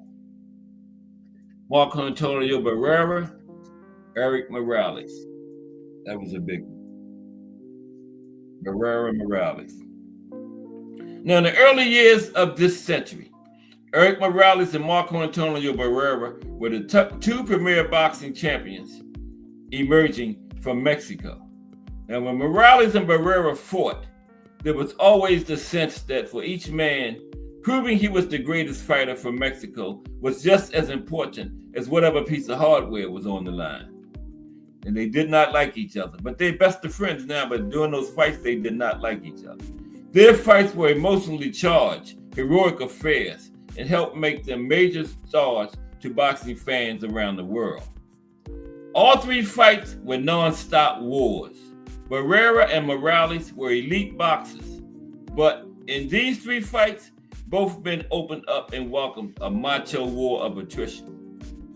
Morales won the first fight in December 2000 by split decision. Barrera gave Morales the first and second losses of his career, both by majority decisions in June 2002 and November 2004. Yeah, Barrera won the second and third fights. And we might as well talk about this one. The Thriller in Manila. That's the final one. Muhammad Ali and Joe Frazier. Thriller in Manila. Now, the rivalry between Muhammad Ali and Joe Frazier is not just the greatest trilogy in the history of boxing. It is the greatest rivalry in the history of sports, period. Not just boxing. History of sports. At a time when the heavyweight championship was still the biggest title in sports, right? NBA, NFL, NHL, Major League Baseball. Being the heavyweight champion was the biggest title in sports at that time of this rivalry. The rivalry between Muhammad Ali and Joe Frazier achieved genuine cultural iconic status around the globe. Yeah, because the first fight was during the Vietnam War. And, like I told you, Frazier got thrust into that role as the war people's hero. And Frazier didn't want that. He just wanted to fight. Now, Ali welcomed the role as an anti-war people hero. But Frazier got put in that role, and he didn't want it. But hey, Ali was so hated, and they hated him because of what he did for the draft and his religion and all of that stuff. And Frazier going up against him was naturally the war people's hero, right? So Ali and Frazier faced each other for the first time in March 1971. Ali had been stripped of the heavyweight title 4 years prior when he had refused to be inducted into the draft. He served a 4-year suspension from the sport and developed into a hero among the anti-war youth of the late 1960s, right? And they both had a legitimate claim because Ali never lost it in the ring, and while he was gone, Frazier won it in the ring, right? So Frazier had emerged during Ali's layoff as the interim world champion, right? He was a short but explosive heavyweight and supremely conditioned fighter who attacked like a very clever pit bull. Yeah, Frazier was going to attack. That's all Frazier knew, one way forward. That's what doomed him against George Foreman. Now, even without the social political background to Ali and Frazier's fight, the stylistic clash and the fact that both men were undefeated champions would have made it a major fight in any era. In the ring, it lived up to everybody's expectations. Frazier used his dangerous left hook in round 15 to drop Ali and seal the decision victory in the first fight. Ali won the rematch in 1974. It was an exciting fight, but the least memorable of all three.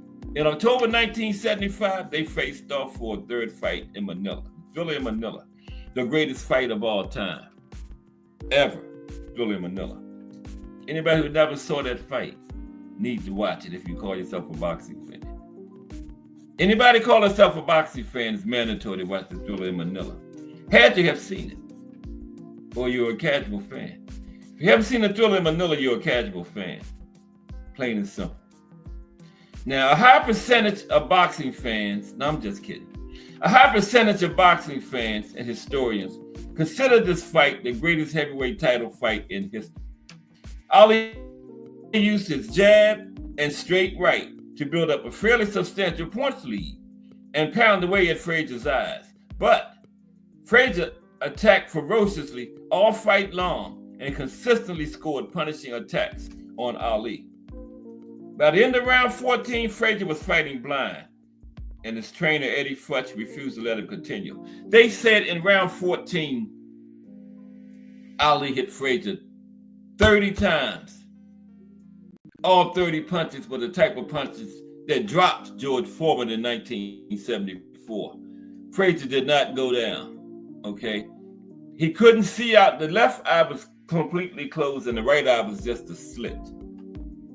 And he wanted to come off around 15, but his trainer, Eddie Futch, wouldn't let it. Yeah. By the end of round 14, Frazier was fighting blind, and his trainer, Eddie Futch, refused to let him continue. Ali was almost too exhausted to continue himself and acknowledge his victory. Okay? The Thrilla in Manila, the greatest fight of all time between those two gentlemen. Yeah, that was a huge one there. Ali Frazier 4. I'm going to put the link in. All are welcome to hit the link. Okay? Let me drop the link in there. See if anybody wants to chop it up. Got some other great trilogies. I want to talk about some of these great trilogies or anything else. Okay? Anything else. Boxing or whatever. But let me get the link in there first and then we'll see what happens. Right? But how's everybody on this Tuesday. Still early in the week. There's Just Do Boxing. What's up, Just Do Boxing? Coming up at 4 p.m. Always bringing us that balanced, unbiased boxing talk. That's why everybody gets their Just Do at Just Do Boxing. Coming up at 4. Salute, Just Do. I'm going to drop the link in now in a moment. And then we're going to hopefully chop it up. Nobody been hitting the link lately. But it's all good because I got some other stuff to talk about too. You know what I'm saying? But how's everybody today? We got a rainy day up here in Baltimore. It was a rain all week, I think. Did they go up in space or something? Every time they go up there, it rains. No. But it's not trying a permanent space station up there now. They got a base up there. Ain't that something? A base in space. International Space Station. That's crazy. People stay up there for like 6 months at a time. From a lot of different countries. It's international. It's not just the United States. You know, it's the International Space Station. They got Russians up there, Chinese, everybody up there at the International Space Station. What they eat up there? Regular food? That's great. I'm not even getting on an airplane, so you know damn well I ain't going in no space. I don't even fly on airplanes. Ain't no way they get me on no space shuttle. They could offer me like $100 million. I wouldn't go. What I'm gonna do for $100 million when that space shuttle blow up on me? They said, well, his family is millionaires. It ain't doing him no good. Nah, not me. Keep my feet on the ground.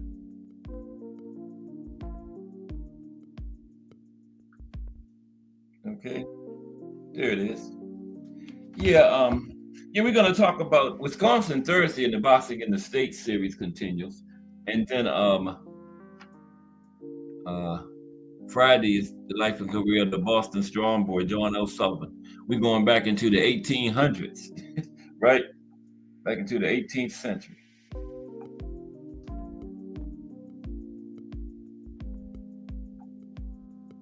Got some more great boxing coming up this weekend, too. Oh yeah, let's see something else. I had another thing on here too that I wanted to discuss with y'all today. Let me get that up for y'all.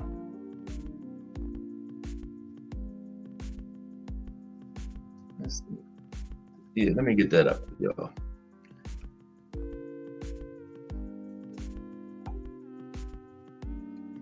It's another one about the Bo and Holyfield trilogy. There it is, right there.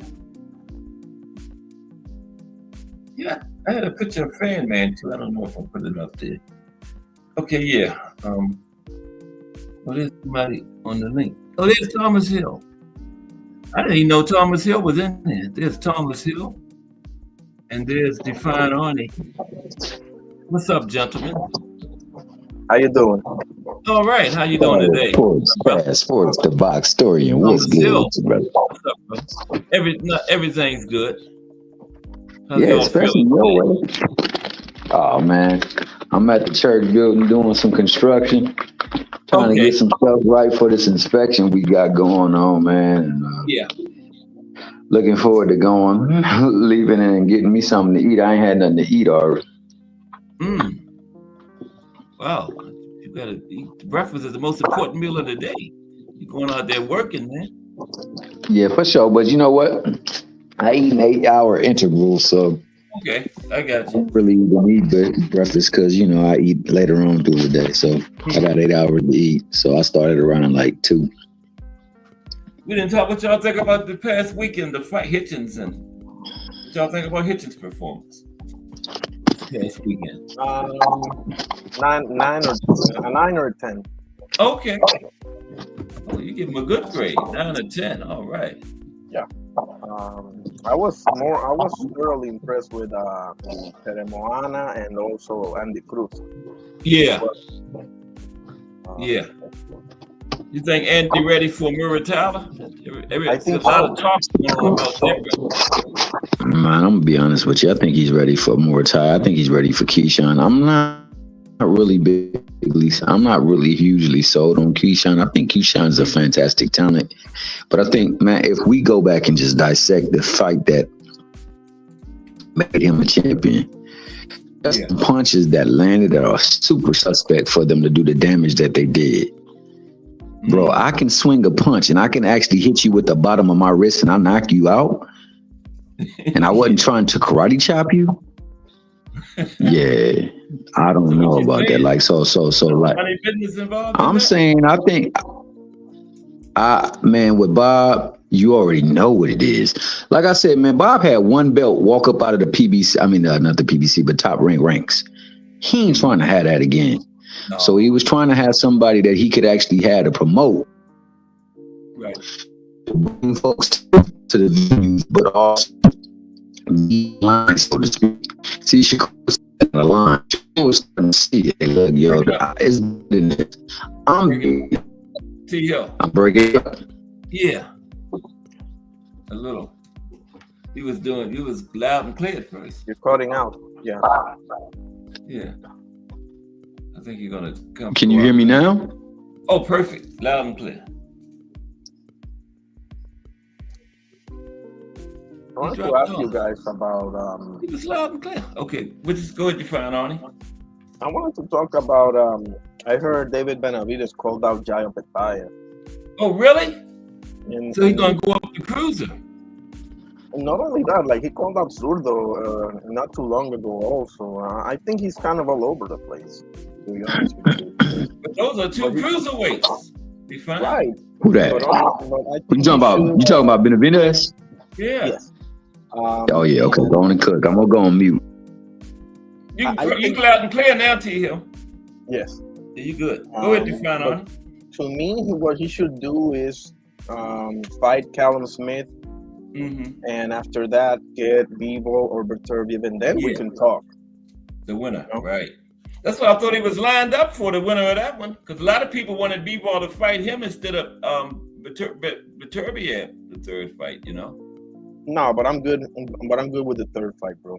Me too. Yeah, absolutely. Yeah. It would only be fair because Berterviev gave Bivol a rematch. Remember? Exactly. So yeah, it'd only be fair to have that trilogy, man, and then move on from whoever wins. Just go on to Benavidez or whoever, you know. But yeah, I thought that was the right thing to do. Yeah, no doubt. And to stay busy, you can get an Anthony Yard or a Callum Smith, you know. In the meantime, plenty fights for David up there, man. Yeah. Absolutely.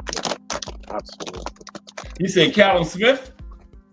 Yeah, that's what I'm hearing. It's either Anthony Yard, but I think Callum Smith is the one that's gonna get it, but I'm not sure. Okay. So let me ask you this. Can you hear me now? Yes. Oh, loud and clear. Okay. So before I veer off into Never Neverland again, because I'm in a bad area. Callum Smith, Anthony Yard. Callum Smith next. Okay, go ahead, T. Yeah, Callum Smith, Anthony Yard. Which of those fighters actually generate like your pique your interest if you don't know boxing? But Jayo Petaya, somebody just saw him put hands on somebody that was really, really special. Then follow that up with another performance. And then you got the other guy. So it's like Zurdo, he's somebody that Oscar De La Hoya done put his money behind. It really be about bread. More so than anything, it always is about bread. And he wants to go where he can make the biggest splash. Because not many fighters can make splashes by themselves. And unfortunately, as good as he is, he still hasn't had the ability to gravitate people towards him. It's starting to go that way. The fight with Canelo would be that fight, win or lose, that would put him on that level. Because it happened with Mayweather, with Canelo. That was the fight that pretty much, we can get behind this young buck. Here's my response. And unfortunately, he's looking for that fight. I understand that, but I think, here's what I think, right? That big splash fight is going to come. It's either Vivo or Beterbiev. So right now, because that was it's not like this was a surprise. I mean, he was sitting there in the second Bivol Beterbiev fight, and it was common knowledge. If Bivol gets it, they're gonna do a trilogy. So you gotta know this firsthand if you're Benavides. So let's just stay busy and get one of these two because nobody else really, unless you want to go to like a hot rod or someone like that. And let's get that big splash fight afterwards. You know, you just gotta wait for this situation to unravel with the trilogy, and then you're gonna get your just due, so to speak. You know. And that'd be the one you're talking about, right, Teal? He get that Bivol and Beterbiev fight. That's the big one, you know. That would be the second biggest fight he could get. Other than Bivol, especially Bivol, because like many people believe he beat Beterbiev twice. I happen to believe the otherwise, but you know, many people rock with Bivol, and Bivol has the win over Canelo. So it would be nice for him to get Bivol, beat Bivol, and then to set up the biggest match that he possibly get with Canelo. And Bivol would be the biggest match other than Canelo for him. I would pick Bivol though, Exactly. I'm picking Bivol against Benavides. Me too, but that's close, bro. Trust me. A good fight. But even if Canelo, because I don't see Canelo ever getting into the ring with him. So Benavides, right? But after the Bivol fight, you know, you can have either Zurdo or Jayo Petaya. Like it's all gonna go uphill from there. You know. So you just gotta give this one fight, and then, you know, it's for all the marbles against Bivol because, like you said, T-Hill, Bivol has the win, not only the win, an ass-whooping type of win against Canelo. And if you can beat him, that would really set you over the edge. Yeah. You know? If he beats him, or whoever wins Bivol and Beterbiev, if Benavides wins, the guy that beat you. That's the limit after that. Yeah.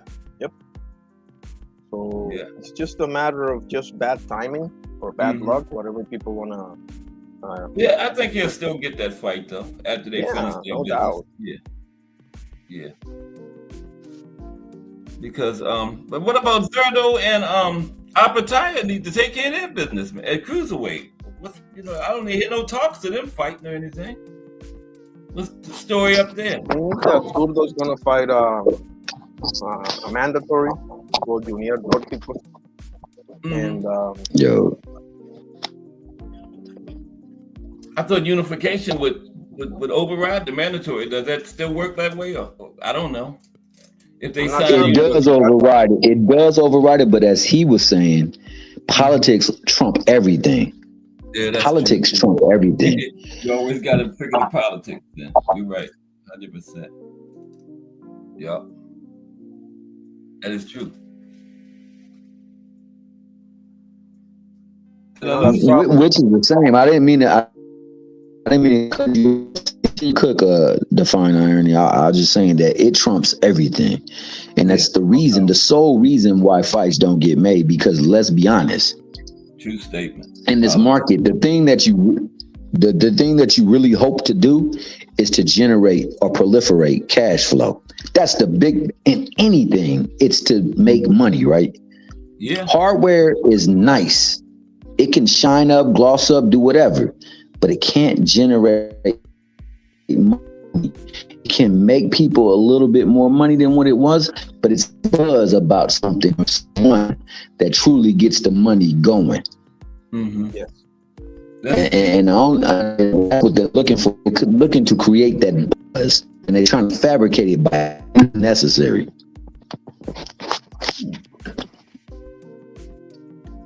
But what y'all think about the you said somebody had a mandatory at cruiserweight they was giving it to fight? Zurdo?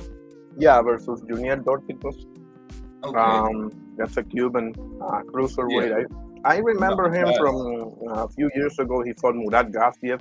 Unbelievable fight. After that, because the thing is, you got another belt holder, and that's Badou Jack, right? Right. So it's not only Zurdo and Jai. Yeah. You do have three. Honestly, bro, that's one of the fights that I'm most. That's probably behind Bivol Beterbiev 3 as the fight that I'm most looking forward to. Which one Not is gonna that? lie. Zurdo versus Yayo Petaya. Yeah, me too. That's the one I wanted to see. Absolutely. Yeah. So we'll I'd see. rather see them because fight each other than Benavidez, you know? at least first. Yeah, let me Yeah, see that first, at least first, yeah.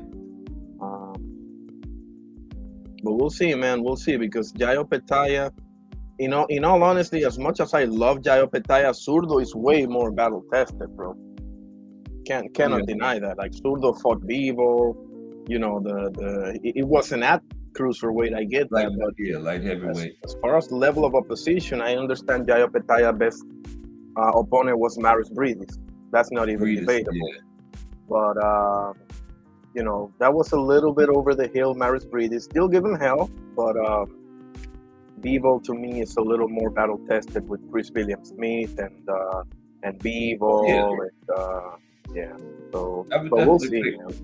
Two southpaws, Yeah, if you're looking at an opponent, I would definitely give Bivol a nod over Bridis. Yeah, that's a tougher opponent. And I love Maris Bridis, but I'll put him a little bit over. Yeah. Like you said, it was at light heavyweight, but still, absolutely, Zurdo faced a tougher opponent in Bivol than Bridis. Yeah. But I just want to see him get in there. It would be an interesting fight. Also, Joe Smith Jr. I forgot. Joe Smith Jr. That's another tough guy. Oh yeah, Joe Smith Jr. I forgot about him too. Yeah, that's a real tough guy there, man. Mm-hmm. Joe Smith. Yeah, he fought B-Hop. I don't think he fought Roy Jones, did he?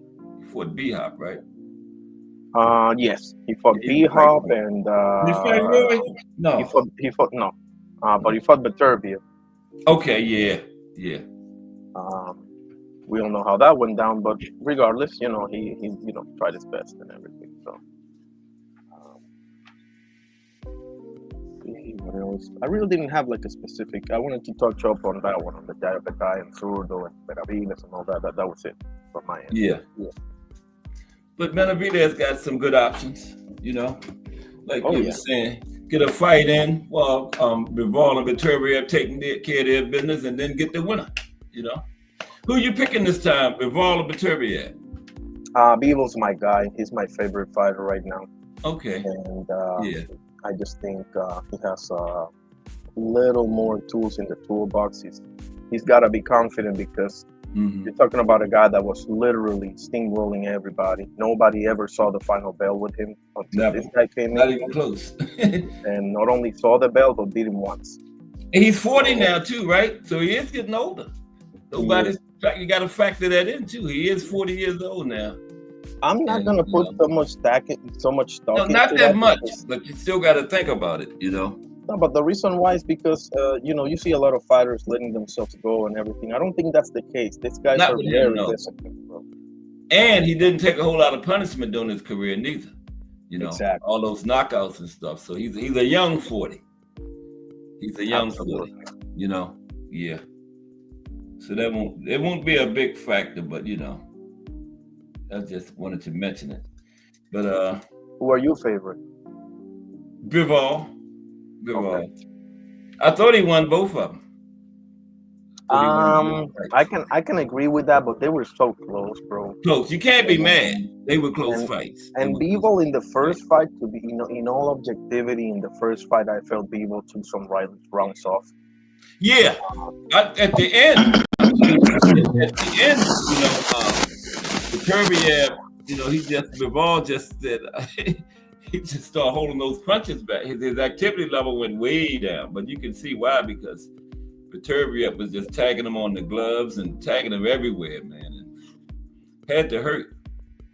And, clean and more effective punches, man. I think, like I say, man, I learned from my man John Wooden. John Wooden had 10 principles. One of them, I believe, number 4, maybe number 5, was never mistake activity for achievement. Mm-hmm. A lot of times, man, we've even gone over, like, we could even just go over the Lamont Roach fight. If we were to break that down and we'd actually watch it in half speed, you'd see that a lot of stuff that looked good, made the crowd roar, actually did absolutely nothing. Right. And yet it will sway people's beliefs. So with that, I'd had, right? Oh hell yeah. Well, I don't hold judges too much to that standard because honestly, it's just the card already fixed. Now that's all the way entirely different because ain't no way you can look at that Maxi Loma and say you gave not Loma but Cambosis and say you gave him 8 or 7 rounds, dog. Where could you? What, Saturday? Oh, you done went completely out to you now. You still there, fine on it? Yeah. Okay, yeah, I was to T Hill and blinked completely out. You probably don't even. You hear us, T Hill? I hear you. Phone. We can't hear you. There you go. Nah, you can hear me now. My phone stopped ringing. I wasn't talking about the Cambosis fight last night or last week or this week. I'm talking about the Maxie Hughes and Cambosis fight. No way you look like and you can give him 7 rounds. Because 7 rounds is what you need to win. There was somebody who gave him 8 rounds. Where the fuck you see 8 rounds? Never. So that means they had it with what they had, what Bob had in the works. Just like when Loma, when he beat Cambosis with Devin, what he had in the works was a fight down the pipe to get Loma that belt. The plan all the way along for Bob was to get Loma the belt. Remember, Bob said Loma was the greatest fighter he has ever seen, even greater than Muhammad Ali. All along, he wanted Loma to be undisputed. All along, he wanted Loma to have them belts. And he wanted a fight that they could build. Maxie Hughes versus Loma. Yeah, no. Cambosis versus Loma. Oh, we can get behind that. Yeah. Cambosis had a huge win against T.O. What has Maxie Hughes done did?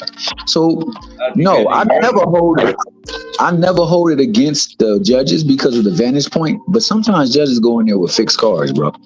And I seen they just did recently. I forgot what channel. Somebody broke down Mayweather versus Canelo, and my God, Mayweather destroyed him.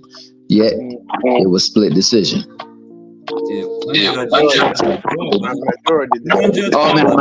My bad. Majority decision. Somebody gave him a draw. Like, where did you see 6 rounds? Where did you see 1 round? That was Adelaide Bird. I don't even think. So I never really, for sure, Kaz, and I never scrutinize judges because of the vantage point. But there are some judges that is crooked. They on payroll. Period. Point blank. With that being said, I'm not mad at anybody that scores the fight for Better BF. I'm not mad at anybody that scores the fight for Bivol. All I look at is in the ring work. What do we see? Defensive positioning, getting your opponent to do what you want them to do. Generalship. That was getting your opponent what you want to do. Defensively, when they throw punches, are you able to parry? Are you able to divert? Are you able to catch and shoot? Effective punching.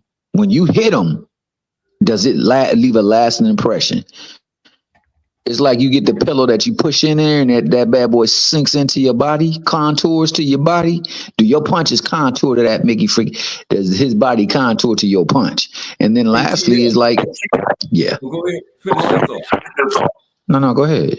You was gonna say last the one I'm thinking about the same problem. Yeah, you know where I'm going with it, so go on and speak on it. No, I was going to say effective aggression is where a lot of people get messed up at. Exactly, and that's the one that mostly falls under never mistake activity for achievement. Because sometimes you could be effectively aggressive but not accomplish a goddamn thing. That's right. So like, go ahead, Cass. Safety hour, remember? Against O'Shea. Exactly. But once again, Oshaki was somebody that they wasn't gonna get behind. You would forget that they almost robbed Oshaki up in Mexico. He dang near won every round, and that boy was losing every round. He needed a knockout to get it, and he was able to do it in the very last round. Otherwise, they was gonna take that fight from him. So he has never been somebody that they're willing to put their bread behind. So that's the biggest thing. And whether people believe it or not, that's what go down. And oftentimes you may get that one shot. You got to take that shot.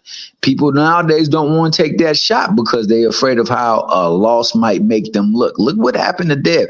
Like I said, don't be mistaken. That Dev going through is what people don't want to go through. That's right. I ain't afraid to get in the ring with somebody. It's what's gonna happen afterwards from niggas that ain't ever been in a ring. I say that to say this, bro. There are so many people on YouTube and in freaking what you call it, organization, new editorials, newspaper, magazines, and all that stuff. You know, writing their opinion of what they think boxing is and what is great in boxing and what is not. The people, and I ain't gonna say that this is the only standard, but the people who play say otherwise, yet we say they wrong. Them Mickey Freakies did what it takes to get there. How easy is it to get on an NBA roster? How easy is it for you to headline a fight? How easy is it for you to be one of the stars in baseball? It's not easy. But these people that did it, if they weren't one, but they recognized one, why are we saying they're not one? Why are we saying they overrated? Why are we saying they ain't got nothing but athleticism or speed or agility and stuff like that? Man, it's crazy how we as people do other folks and we never walked a mile in their shoe. That's so true. That's probably me, man. I'm in the hall. You still there, Define? So I'm gonna go back. Yeah, we're gonna Go get on ready mute to so y'all can cook. Yeah. Anyway, what you got on this weekend, Define, Arnie? I don't know, to be honest with you. I don't think July's going to be very interesting. But there's something else for June have his card. And the card is interesting because the card has, hang on a second. He has a couple of interesting fights. There's the Surdo card. In that card is Surdo fighting Cortico. And give me 1 second.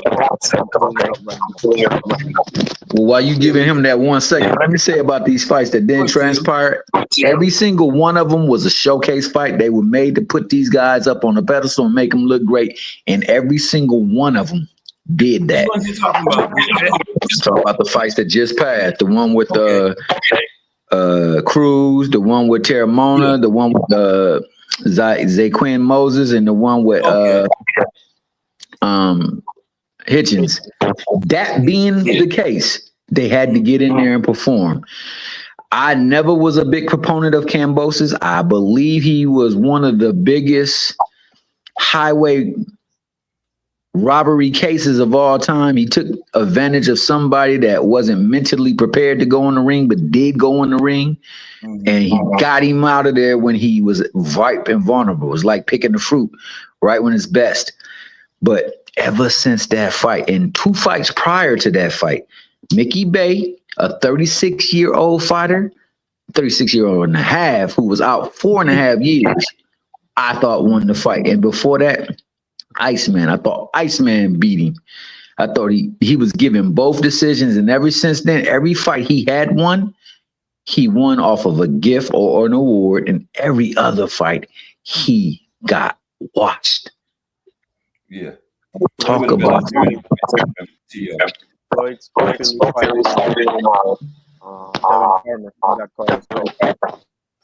So we got Zurdo versus Torticos, and we got but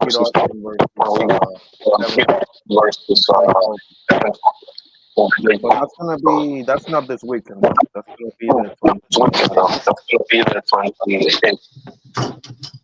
Okay. Yeah, we're gonna go in and get out the bad echoes. So yeah, it's always a pleasure to be fine on. Appreciate you. 1000%. Okay, you still there, Tia? Yeah, I think it's me that's got this echo because I'm in this hall. Oh, I apologize. it sounds clearer now. Oh, I think maybe it it was might be defined. you on me. Let Yeah, me it could see. have been defined wiring or somebody on YouTube as well as StreamYard. I Testing. can't. I think it might have been.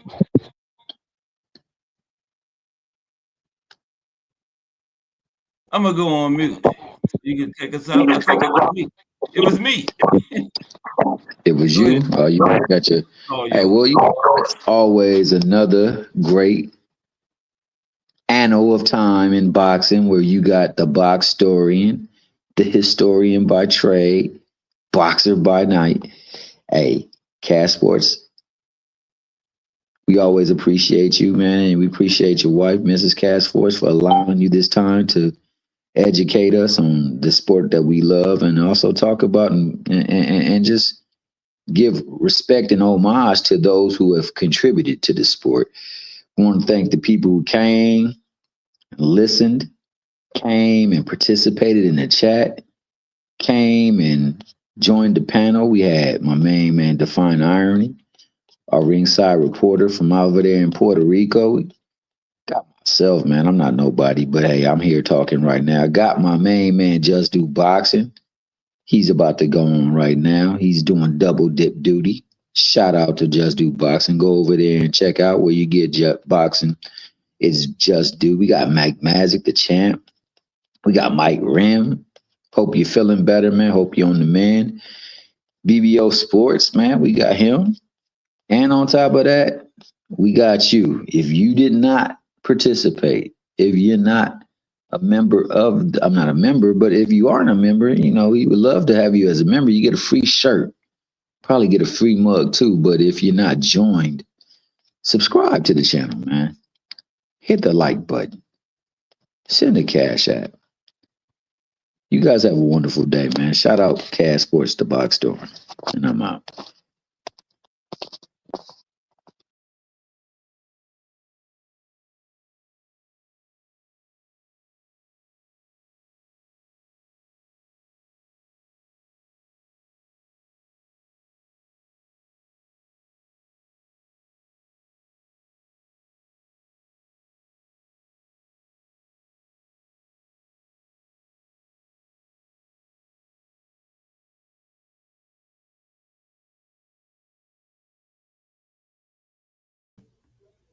Oh man, I forgot I was on mute. Sorry.